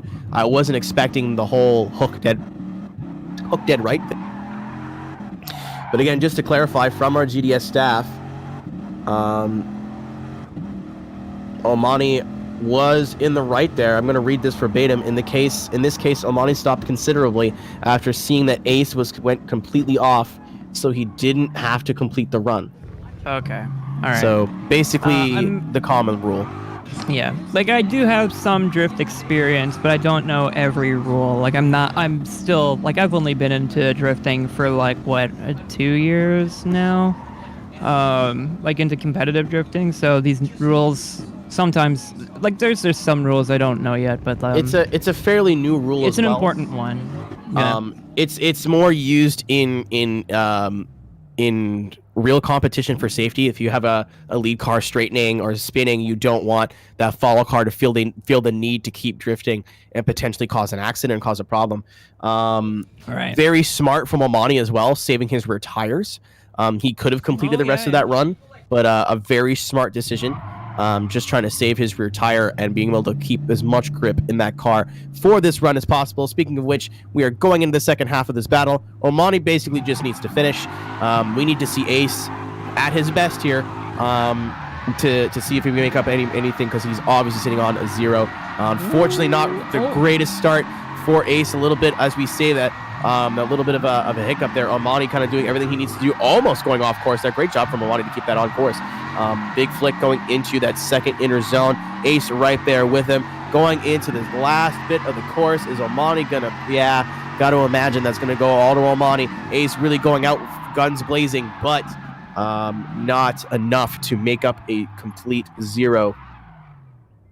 And that is unfortunate, but Ace definitely did not give up through run 2, wanted to give the audience a good show, and it was a fantastic show as well, keeping that distance pretty short and keeping the angle up as well, mirroring fairly well. Would have loved to see this happen in the first run, but unfortunately due to some mechanical errors, couldn't quite see that come to fruition. But Ace had a fantastic run throughout this event, constantly just into blood sports practically throughout these matchups, getting multiple one more times. But Omani is now advancing on to the next level of competition as we move on to our next set of drivers with Isar in the Lexus and Ghost Recon in the SLR McLaren. We've seen these two drivers do some really interesting things on the track, so this next run will be really fun to watch, in my opinion. Yeah, Isar. Again, we just saw probably one of the most exciting follow runs we've seen in a while. And on contrast, Ghost Recon, a ton of momentum right now, having to really work hard in every battle he's done today. This should be a good one. Again, winner is going on to medal placings. Isar in the lead. Ghost Recon giving chase. Isar, great entry there. Ghost Recon kind of just letting him do his thing. Going to give him a bit of space, but he's going to start closing here now. Getting into the touch and go area. Isar, excellent job in the lead right now. Ghost Recon kind of there, but not there. Really needs to put an exclamation point on this run for the end of it. A little bit of a straighten from Isar, but keeps the car sideways. Not going to get all that outer zone. But can't imagine it's going to have too much effect on the overall run. Just unfortunately, Ghost Recon getting left, getting eaten alive there. Not really present in that follow run up until, I want to say, near the end of it.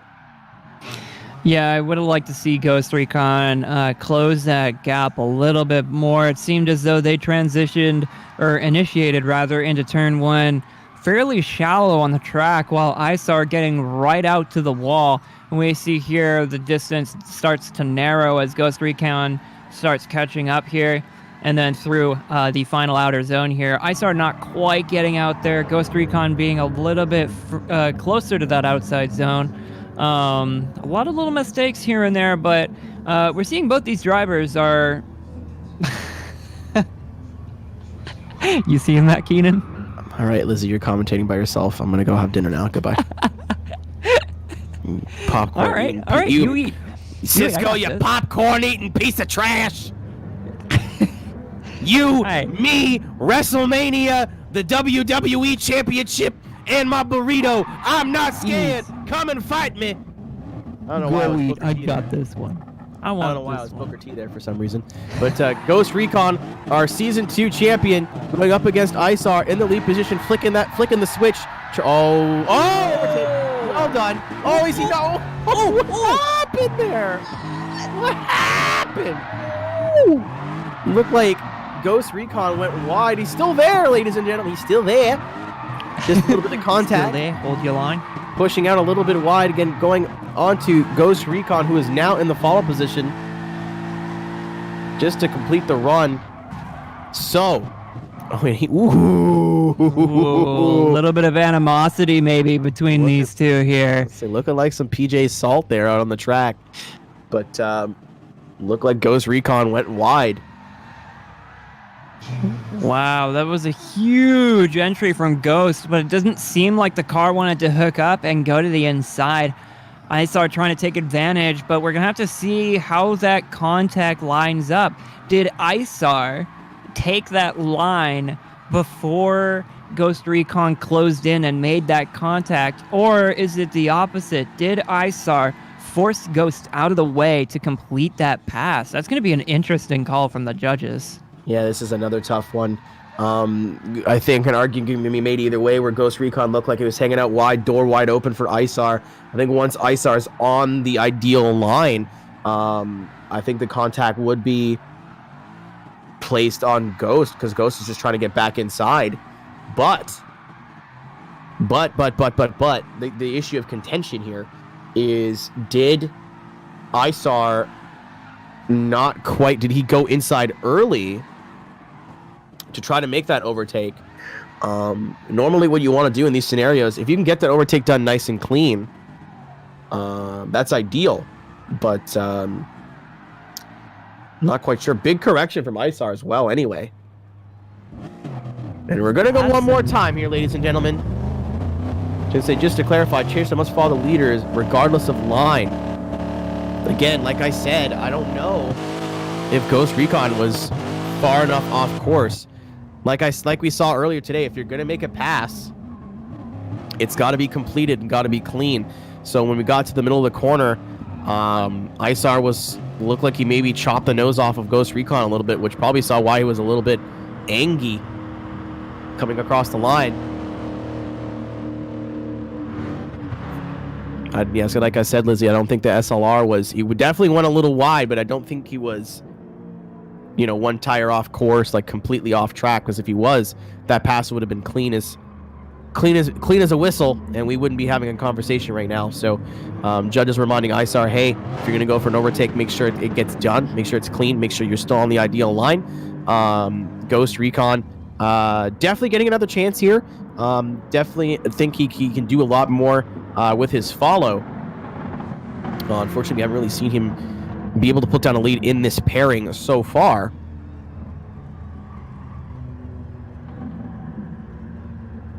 Probably one of those situations where you want to not, as cool and as definitive as an overtake is, you may be one of those situations where you want to go and follow the lead car. Judges making that very apparent as we are in now our first one more time, first run. Isar in the lead. We've seen him do cool things today already in that lead position. Entering Ghost Recon, not quite there, but he's going to try to gain some ground. Both these cars looking a little bit wavery. Ghost Recon could be pulling a little bit more angle there. Speaking of angle, Isar just came to a halt. Ghost Recon nowhere to go. This track is cursed, I tell you. This track is bringing out the best and the worst in all of our drivers in the field today. Definitely very deceptive of how challenging this track is. Like I said earlier in the broadcast, this is one of those tracks where you make one mistake and that is going to basically blow your entire run. Definitely going to come down to a judging call there, Lizzie. Interested to see what you saw, but from a quick glance, it looked like Isar just dropped big time speed in the middle of that transition. As far as I'm aware, going to double check the track map. The only decel zone is coming into inner zone 2, and that hullabaloo came. Yeah, you see, just like he had an angle and then went for more Ghost Recon was on the charge at the time, just almost looked like he had nowhere to go. Yeah, it seems as though Isar tried to grab more angle, maybe to try and get in for that touch and go before getting into the decel zone, and it seems like bit perhaps a little bit more than Isar could chew, and Ghost Recon, as he was charging in to close the distance, just had nowhere else to go, as you mentioned, dumping both tires out into the grass, or maybe just one. It'd be really close to tell. But from my perspective, it definitely looks like Isar is looking at a hefty deficit here. They come down to the call of the judges. We are just speaky friends. We don't make any of those calls. But Recon going to be able to hopefully get a lead run in, right up on that wall. A little bit of a shallow, but Isar going to give him the room. Finishing out our first turn, going into the touch and go area. Very fluid from both these guys. Heading into the second half of the course. Contact from Isar. Ghost Recon with, I would like to say, his best lead run of the day. Oh. Isar going a little wide there as well. Did we just see the rise and fall of Isar? What I want to know is, was that bobble a straighten or just a bobble?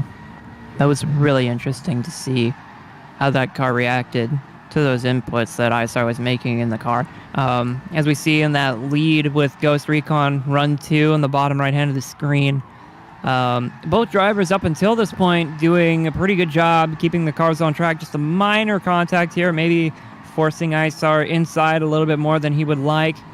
And then there's that bobble there. Both drivers still getting that, a little taste of that outer zone as well. So this will be interesting to see how the judges call this, especially with that contact in Run 1 as you watch in your top left now. As Isar pulls a little bit more angle and kind of spooks Ghost Recon into going too far inside. Yep. Again, just to talk about Ghost Recon, I think probably one of his best lead runs of the day.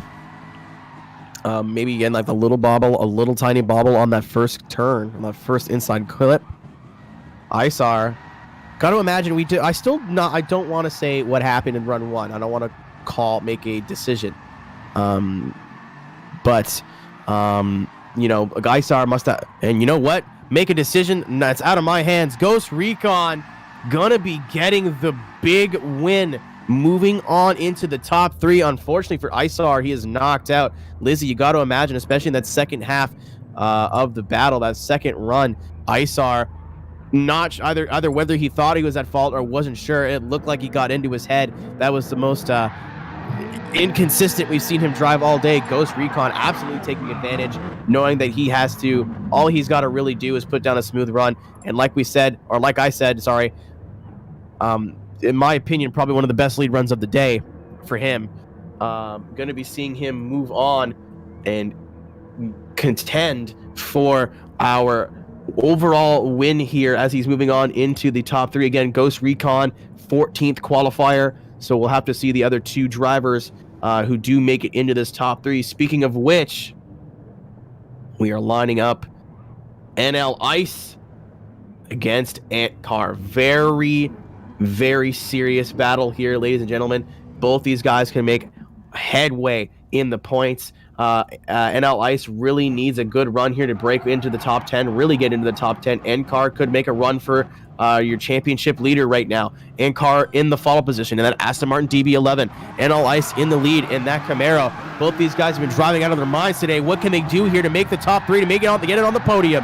NL Ice going wide, leaving the door wide open for NCAR. NCAR corrects. NCAR corrects. Too close to the overtake, but thinks better of it. Learning on the fly. Great job from NCAR there. NL Ice going to correct and get a really good second half of this run. A little bit more angle from the Camaro. As I say that, he does pull a little bit more. NCAR missing inside a little bit, but giving the lead car a bit more room heading into the outside or the last of these corners. NCAR, still a mistake, but very great heads-up driving from NCAR there, going for the overtake, and then as he started to dive in, almost thought, well, what happened in the last battle? Got on the brakes and was right on the door of NL Ice. Ice doing everything in his power as well to be able to recover from that mistake. This is not one of those tracks, as we touched on it very quickly, not one of those tracks that's very easy to recover from mistakes from. But as you can see, from going wide in that first corner, he gathered it up, reset himself mentally, had a really great second half of his lead run. Antcar has showed some amazing racecraft here. I'm not really sure what you would call it in this situation, but like that's a lot of skill to be able to see that Camaro start charging in after being so far outside and being like, well, the gap was there. I wasn't in the right position. I'll bail out and keep the run going. Fantastic heads up running from Antcar there. And as well, NL Ice, despite that mistake, managed to gather it back up and finish off solidly. So both these drivers, there's a lot of skill behind the wheel of these cars.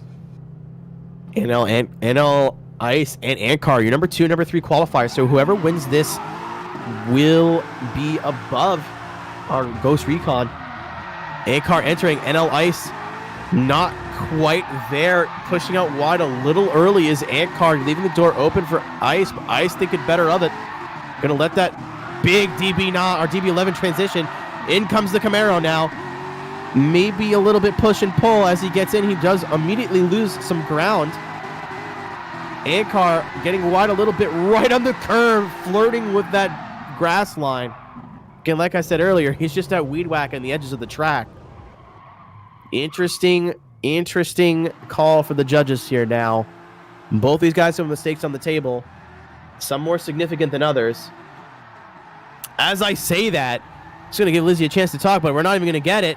Antcar going to be getting the big win, moving on into our top 3, and Antcar is currently your highest seeded driver in our top 3. Like I said, ladies and gentlemen, it is a bit strange, not a bit strange, but a bit more of a unique format here. So we have our top 3, and then it goes by seeds. So your highest seeded driver from qualifying will get an automatic bye into the final. So that'll be one of your finals. The second and third driver have to fight for the privilege to be able to battle for the finals. So Antcar, being our third place qualifier, in a really good position to move in and get a bye to the finals, and at worst he could finish in second place. But to earn that spot,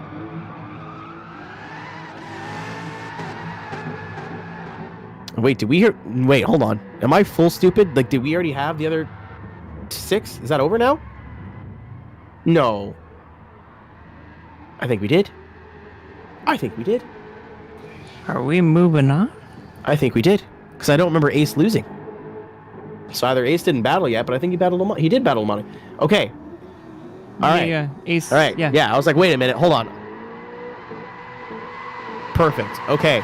So what I just explained, I'm going to try to do it again. If we could possibly get, it doesn't have to be a full bracket, but just get a bracket on the screen.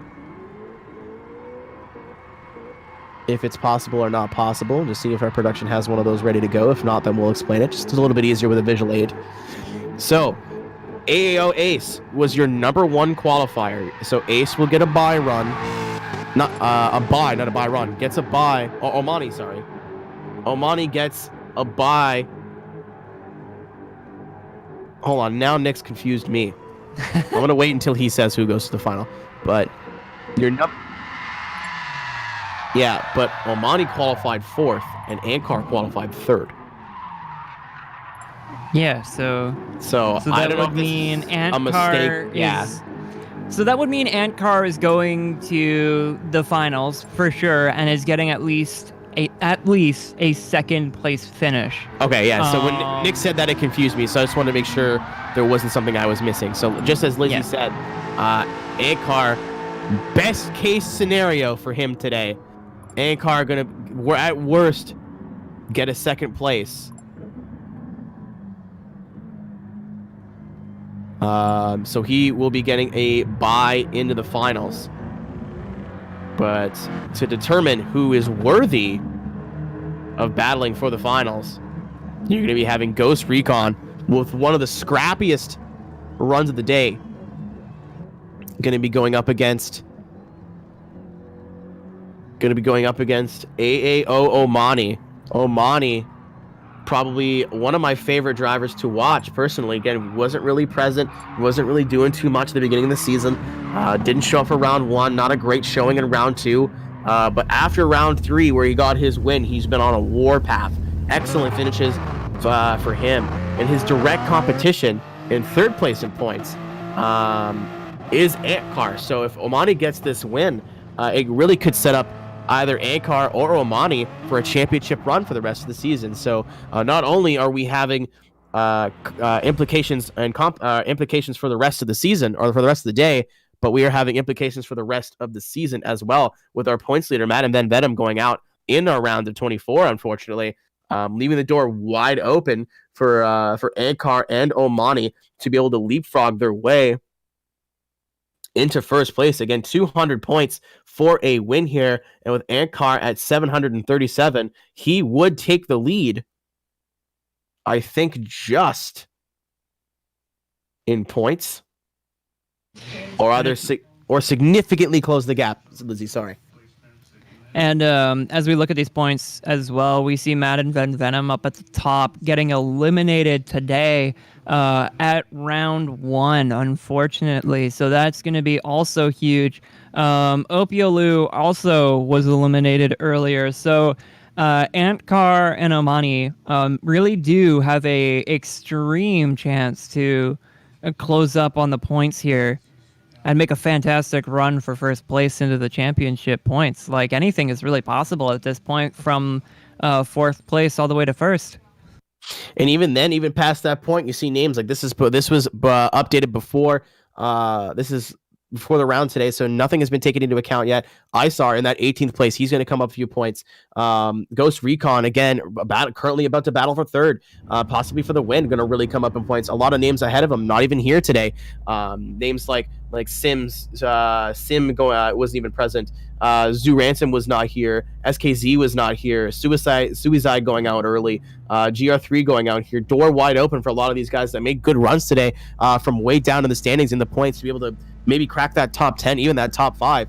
It seems with a lot of shakeups and a lot of people unfortunately missing the round. The championship race, which I thought was going to be a 5-horse race, is really tightening up here as we get into our battle for the privilege to go up against Antcar for the win. Omani in the lead. Ghost Recon giving chase. Omani been as fluid and consistent as ever been today, but Ghost Recon with luck on his side. I'm going to need to close a little bit to get that gap, though. Omani going a bit wide. Oh, my God. That transition was ridiculous. Going to really throw off Ghost Recon, though. Looked like he tried to charge in and just picked the wrong point to do it. But no really major mistake from either guy as they come across the line. Looked like that Ghost Recon was finally deciding that he was going to start charging in on Omani. And Omani's just did a flick of the wrist. A flick of the wrist and just slid, whipped that car around. As Omani, again, showing why he is in that top 5 in points right now. And we do see that car, that Dodge Viper, way up at the front, stable in its angle, just set at that angle and kept there. That aggressive transition that we've been seeing from Omani has been just basically about as you could best describe that as a whip. And Ghost Recon trying to do everything he can to try and narrow the gap, but unfortunately charging at the wrong spots and causing a few minor errors. Thank you, Cisco. Very cool. Moving on into the second run of this third place battle. Again, the winner going to be able to go and battle for the overall win. The loser going to get third place. So regardless of who wins here, still a good finish for both these guys. Ghost Recon entering. Big entry from him. Probably the most aggressive we've seen all day. Omani had no idea what to do behind him there. Omani almost like double entering there as well. Very good entry from Ghost Recon. Ghost Recon saying, listen here, Errol, I know you said I had a lot of luck on my side, but I'm going to prove to you why I belong here. Ooh. Contact from Omani. Maybe a little bit of a hiccup from that lead car. We'll need to watch that again. But Ghost Recon, as I just said, he had the lead run of the day. I think he just made me put my foot in my own mouth and may have outdid himself immediately. We'll need to see that run again. Gonna keep an eye on the in-game chat for a judge call. But it's gonna come down to that turn 1. If that was on Omani, if they blame that on, or they judge that on Omani, as well as the contact. Ooh, that's gonna be a tough call. A little, Lizzie, I don't know if you saw that. The SLR with a little bit of a wiggle, but I don't know if he dropped enough speed for it to be deemed Ghost Recon at fault. Right, and another thing, too, to keep in mind on that is this happens after the decel zone. So this isn't an issue where Ghost Recon was slowing up and Omani wasn't. This might have been an issue with just a little bit of a wiggle from Ghost Recon, and Omani all of a sudden getting those foot and a half distances up in rapid pace. We're gonna have to, I don't know, I'd like to see it again, just try and make sure, but it seems as though that might be on Ghost Recon. And just as we go through turn 1, I kind of want to see that again as well, see what happened there. But yeah, I just think that like Ghost Recon was kind of washing out, and Omani started charging after that decel zone and kind of caught them both out there. As we see the initiating into turn 1. Ooh. We have a call. It is going to be AAO Omani advancing into the finals. Wow. The run of Ghost Recon has come to an end. Unfortunately, we'll still nab a 3rd place, which is an excellent finish for him. Really, really going to help him in the points, moving up from, I think, 18th. Really eager to see the standings, be able to join our Discord over for GDS to be able to see those. But it is now down to Antcar and Omani. Both of these guys could use this win to potentially catapult themselves into the points lead. This is exactly the battle I wanted to see. It's like a storybook finish. Both of these guys fighting for one position on the standings. They want to maximize their efforts here, maximize everything they've got, and these two drivers are on the top of the leadership, on the top of the championship leaderboard for very good reason. There's a lot of skill in those hands behind the wheel. So we're going to see an all-out bloodbath right here at Red Bull Ring for GDS. Gotta say, Lizzie, 2 sentences or less. Who do you got and why? Oh, Lord. I can't believe I have to choose. To be honest, throughout the day, Omani has seemed to be a little more shaky. Doesn't quite react to drivers in front of him making mistakes fast enough. And Antcar really seems to read other drivers' minds or even see what their cars are doing and react accordingly. So just based on that alone, I think like Antcar, just with his sharp reflexes, will probably get the win here. I was going to say for myself, I'm actually going to go with AAO Omani. I'm going to say he does. I do agree with you. He's been a little bit shakier, but it seems when Antcar makes a mistake, it's a big one.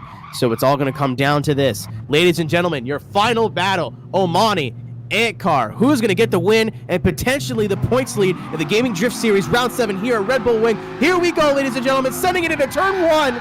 Antcar, big angle already, throwing off Omani. Omani going to lose some ground. Getting right back up to a little bit of contact, going into the first touch and go. Touch and go here. Antcar, there he is. Good flick from both of them. A little bit of a gap, but it's going to get closed. Not quite the line that Omani's looking for. Getting contact again really going to throw him off. Big straight for that Viper. Coming into the last part of the course. Little bit of a touch to the door. All over the place for both those guys. And again, like I mentioned, Omani, it just seems as though like there's a lot of contact here. And from what I could see, most incidents were preventable, but just not being able to control the car nearly as well as Antcar has shown himself to do. Antcar pulling a practically flawless run right out front. Quick transitions from one side to the other as we manji through the power alley. Going through the turn, we see the inner zone, that touch and go, and then the outer zone perfectly covered by Antcar. This was a solid run from both of them, but it just seems that Omani was just charging in a little too hard in certain spots, getting a little too close, trying to overcompensate for that push and pull. So we're going to have to see what happens in the next run, but I think Omani might be at a deficit here. Omani going to be switching into the lead position, the place we've seen him the most comfortable all day. The flip side to that, where has Antcar made some of his most exciting driving? In that follow position. Double checking, making sure both these cars do not need a repair. Omani saying he's good to go. We have gotten the flag. They are launched. Is this possibly the last run of the day? Ladies and gentlemen, sit on the edge of your seats. Once we pass this Gran Turismo sign, we are go. Full throttle, both drivers, big aggressive entry from Omani. We need to see everything he has here. Antcar needs to match it or more if he can. Little bit shallower as he comes in. Right across the bumper. Omani super aggressive as he is in the follow position. Still there with him, right up on the door. Antcar said, I will not be denied. Omani, this points lead is mine. Coming in, maybe not quite as close as he could be. Coming over across the line. But good gosh almighty, both these guys making a case for themselves of who might walk away, if not with the points lead, with the momentum to win this entire series. Oh my God. That was an insane finish to this matchup, if it is not a one more time. We saw in the run one, we saw a lot of contact here. Run two, a lot of places where contact would have happened, but Antcar just inches, like just a teeny little hair between Omani and Antcar. The front bumper and the rear bumper hardly even making contact, if at all. I was sure if that first transition wasn't contact, that second one was, and yet no contact on either side of that transition. Fantastic job from both drivers actually in that run, in that second run. As we see Omani, as you mentioned, he is more comfortable in the lead, and that shows true here as well. Getting all the zones he needed, getting all the touch and goes he needed. What a fantastic showing. Ladies and gentlemen, we do have a winner. We're going to get the top three to the start. Nope. We're going to get the top three to the start-finish line. And again, as we're just getting our cameras set up here to be able to have our podium ceremony, ladies and gentlemen, there is only one round left. That's why we've been putting so much weight on, who's got the points lead, who's going to be walking out of here with the points lead, or even the momentum for the rest of the season. We have one round left, one chance, one opportunity for these guys to be able to prove themselves and really be able to make a difference here for the GDS, the Gaming Drift Series here. I hope you guys over in Twitch land had a good time. Hope everybody had fun watching this today. Probably one of the most eventful rounds of the day. Like we said, we started at 4 p.m. We are at 7. We've been 3 hours of drifting action here today here at the Red Bull Ring. Lizzie, before we announce our winners, want to know if you have any takeaways, anything that you took away from today before we get into the final here, or get in to see who won the finals here. Just as an overall takeaway from the event. Well, I gotta be honest, this was one of the most weirdest, most interesting, I think, rounds of any kind of competition that I've had the fortunate opportunity to commentate over. Lots of really weird mistakes being made by some of the drivers that you wouldn't expect to be making these mistakes. But also, as we've been mentioning, this is a very, very deceptively tough course to drift. Maybe a lot of our higher ranking drivers who decided not to show up, it's possible they might not have shown up just out of a choice, just be like, I'm just gonna skip, I'm gonna embarrass myself here. But in any case, though, this was incredibly fun as well. Like, it seemed as though these drivers were trying their best to keep their cars under control, and really showed, even in the face of some mistakes, that they can make those deficits up, and come out swinging. So, last thing I got to say is, like, good job to all the drivers, good job to all the judges who unfortunately passed away throughout the entirety of this event. I think I counted like 20, 30 of them fucking flying around. Unfortunate, but you know, excuse my language. I apologize. Someone needs to go to bed. Yeah, I'm tired. I apologize. But in any case, it was a fantastic event to be a part of, and I hope to be a part of a similar event again. Perhaps next event, or perhaps next season. Okay, ladies and gentlemen, we do have our winner, but let's announce third place with, in my opinion, the run of a lifetime. Ghost Recon, gonna be getting your third place today. Again, gonna shoot him up the order in points here in the Gaming Drift Series. Congratulations to him, and definitely a great finish. But your top two, and we're just gonna, normally you announce second place for us, but you hear one, you're gonna figure one out. Your winner at round 7 here at the Red Bull Ring in Austria for the Gaming Drift Series on Gran Turismo Sport is Antcar. Going to be getting the win. Antcar is your winner here at round 7 of the Gaming Drift Series. Antcar absolutely needed this today. We said it at the top of the broadcast. If Antcar has a great day, this could close this championship up. But Antcar is your winner and will be, if not taking the points lead, really close the gap to Madden Van Venom. That leaves second place to AAO Omani. Again, another guy who needed a great day today and absolutely got it, even though he did not get that win. Like, just unfortunately going a little bit of, like you said at the pre-show, or right before the battle, just some inconsistencies from Omani that we're not really used to seeing. This track so deceptively difficult, as I'm getting bullied by everybody in GDS at the same time. But Antcar grabbing your W and going to be going into round 8 with all the momentum he needs to make a late charge at this GDS championship. This was a fantastic round to spectate as well as commentate over.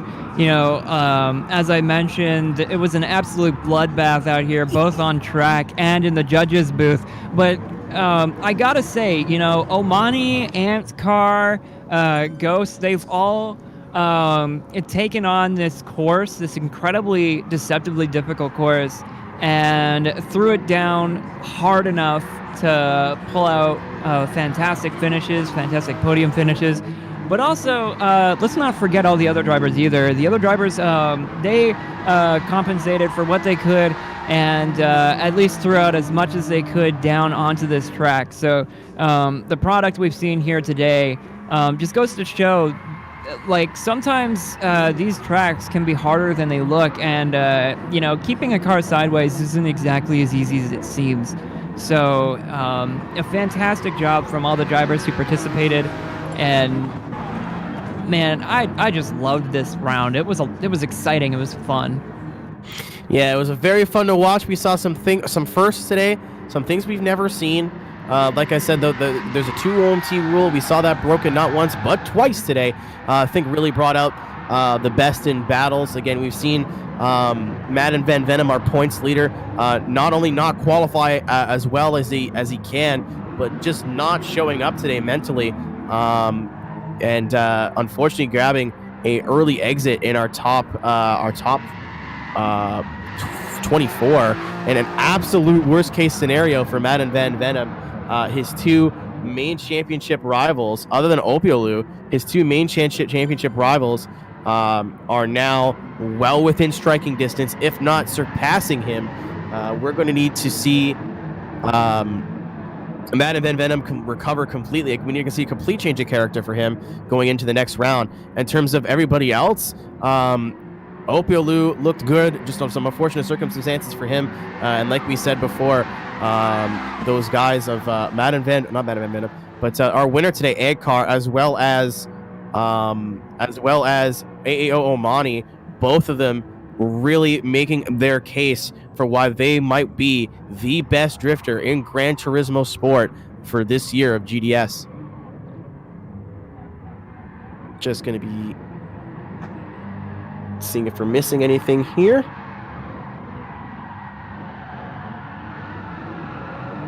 Yeah. We're just going to take a quick break, ladies and gentlemen. We're going to come back in just a moment, catch our breath, see how this burrito tastes. But thank you for joining us. Welcome back to Tree Cam. Thank you for joining us. It's been an absolute banger. Don't go anywhere, as we'll be back in just a minute.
Welcome back, everybody, to the Gaming Drift series here on twitch.tv/Podium Esports.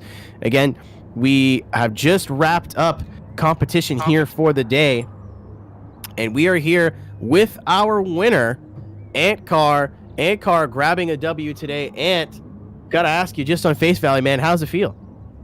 It's incredible. First win of the season. Didn't really expect it on this track, but yeah, very happy. And coming into today, again, a lot of times that you're going into battles that you were unsure of. Saw your driving kind of progress throughout the event. Is there something that kind of clicked with you while you were driving here, or did you just get more comfortable? Just want to know how your mindset changed throughout the day. Definitely on the entry. I was getting closer towards the wall as it progressed. And I kind of just figured I got this far, I might as well, when I'm chasing, go as deep as I can to people's doors and hope for the best. And were you thinking about your championship at all? Were you thinking about points, and were you thinking that far ahead, or were you just focusing more on one battle at a time? I was focusing on, although Omani is a very good friend, I knew he was quite close, so I was just focusing on staying as far as I could ahead. And obviously then I met him in the final, so there was only one thing to do. Yeah, absolutely. And just second to last question here. What do you think about the track overall? We saw a lot of weird, uncharacteristic stuff at this event. It was kind of a wacky event. It's bound to happen at least once a season for any kind of series. Just want to know what your opinion of as a skilled driver, I should say, of what this track is and maybe why it was catching so many people out. I quite enjoy this track personally. It's quite hard to do the flick within down the extension. To do the manji down there, different cars react differently. Some extend too far, some don't get quite as far. So for me, it was just finding the right car that could sort of handle it, and just, yeah. And now, great qualifying result as well. I believe top 3 in qualifying, and the win. If you don't grab the points lead, you are very close. Did you imagine at the start of the season you make a run for this championship, and going into the last round, where's your head at? What's your mindset? Well, I finished second on season 2 after starting 2 rounds late. I kind of figured I'd be doing better than I was at this point. But this round I definitely feel is a bit of a redemption for me.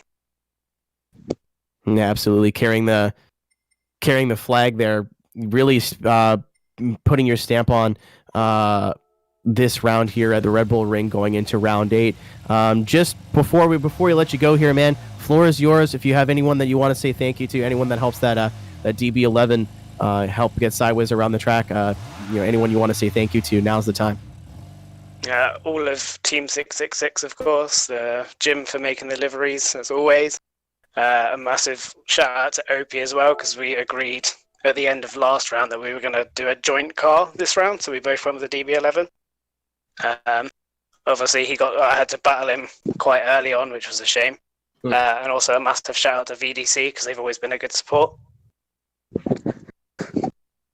All right, man. Congratulations, and really excited to see what's coming from you in round 8. Thank you. All right, ladies and gentlemen, that was Ant Car, your winner here today at Gaming Drift Series Round 7. We'll have to see where the points fall for everybody, but I got to imagine with his great qualifying and his great, I say great, like he didn't win the whole thing.